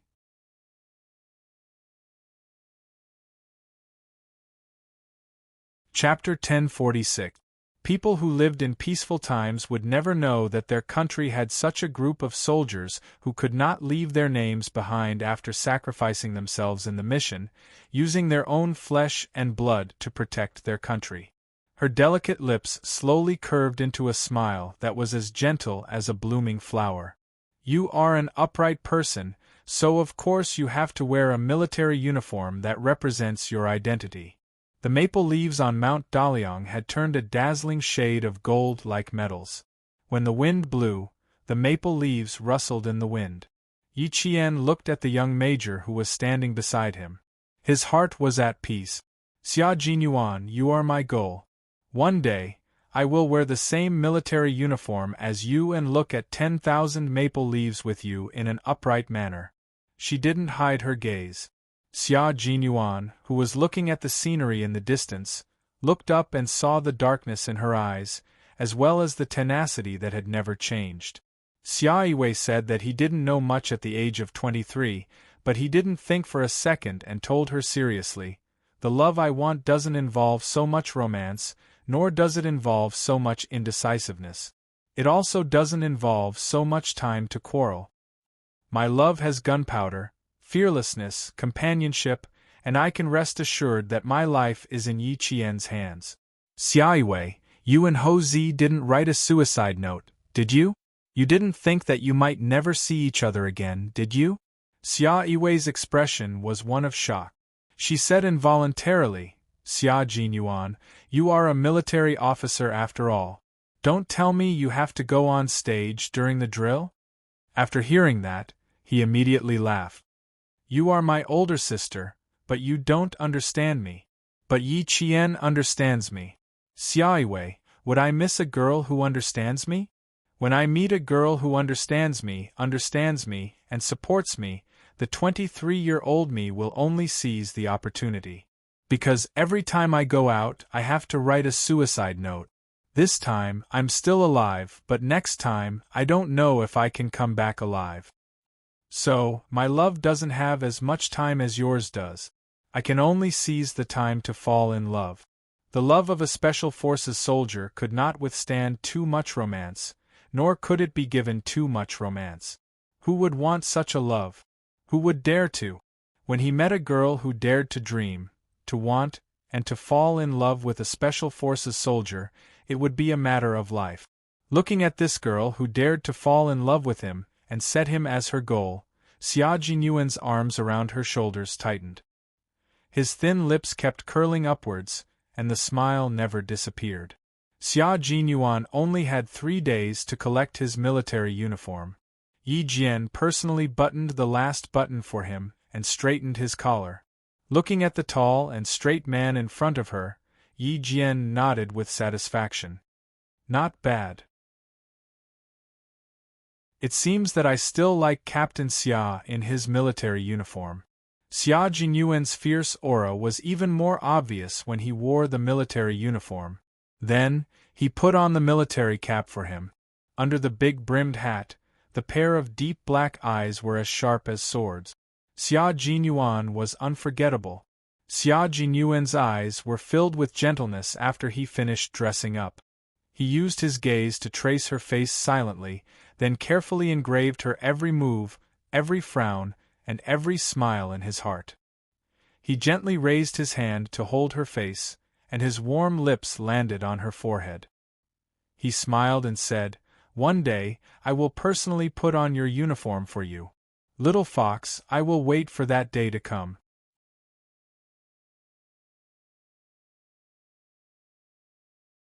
Chapter 1047. After interacting with Xia Jinyuan for a while, Yi Qian had already gotten over the tense period. He was no longer nervous when Xia Jinyuan got close to him, nor did he reject him. Other than feeling a little awkward, after a few years of interaction and fighting side by side with him, Yi Qian had finally taken a big step towards him. Not only was he trying to accept Xia Jinyuan's love, but he was also slowly trying to like him. When Xia Jinyuan kissed him, Yi Qian gently closed his eyes, too embarrassed to look him in the eye. After Xia Jinyuan finished speaking, Yi Qian said in a tense voice, "I can wear my own clothes. There's no need to trouble you, Captain Xia." "Let him wear my own clothes?" "You have to take off your clothes first before putting them on. Don't think I don't know what he's thinking." Yi Qian, who was often teased by Major Xia, subconsciously thought of something else when he heard what Xia Jinyuan said. Normally, Xia Jinyuan would have a deeper meaning behind his words, but this time, there was no deeper meaning at all. He simply wanted to help his girlfriend wear the military uniform and stand on a high place like this to watch the sunset hand in hand. But this time, he didn't. Yi Qian continued to think too much, which made Xia Jinyuan laugh heartily. He intimately pinched her beautiful nose and said, "You're thinking too much again. But I really don't mind if you think too much." This time, there was a hint of flirtation in his words. Yi Qian, who realized she was overthinking, immediately broke free from his arms and calmly changed the topic. "I didn't expect the scenery on the 23rd floor of Caesar Hotel to be so beautiful. You can see the sun rising in the morning and the sunset in the evening. It seems like Brother Z put in a lot of effort when choosing the hotel location. Do you like it a lot? If you like it, you can come over anytime. The 23rd floor is high and the scenery is beautiful. Other than Brother Z's trusted people, ordinary subordinates are not allowed to enter as they please." Xia Jinyuan, who knew that her embarrassment was acting up again, wanted to tease her again, but when he saw her looking at the scenery seriously and trying to resolve the awkwardness, his heart melted. Yi Qian smiled and said, I don't have that much time to come out. I want to make the best use of my time to live a more fulfilling life. I don't want to waste a single second." After a slight pause, there was a hint of coldness in his focused expression. "This mission made me realize that I'm too far away from being a professional Special Forces soldier. Since you're my goal, Captain Xia, I'm not afraid to tell you that you're my goal, and also a goal that I want to surpass." Her words revealed Yi Qian's ambition. Not only did Xia Jinyuan not make fun of her, he even supported her goal of surpassing herself. "That's right. You have to be like this in the army. Only by constantly surpassing others can you go further and stand higher. Little fox, I'm waiting for you to surpass me. But please don't forget that while you're working hard, so am I." "That's right." Xia Jinyuan wouldn't stop at the same spot and wait for Yi Qian to catch up with him. He would hold her hand as they walked. While she grew, he would also constantly improve himself. Yi Qian wanted to surpass an all-round soldier and an ace Special Forces soldier. It wasn't something that could be done overnight. She needed to continue working hard and use the most solid foundation to welcome her own military uniform. She needed to reach the pinnacle of her career. "That's right. I'm improving and so are you. So if I want to surpass you, I have to put in more effort." Yi Qian was very grateful for Xia Jinyuan's advice. He taught her many things that she might have needed to fall and bleed before she could understand them. His words also saved her a lot of trouble.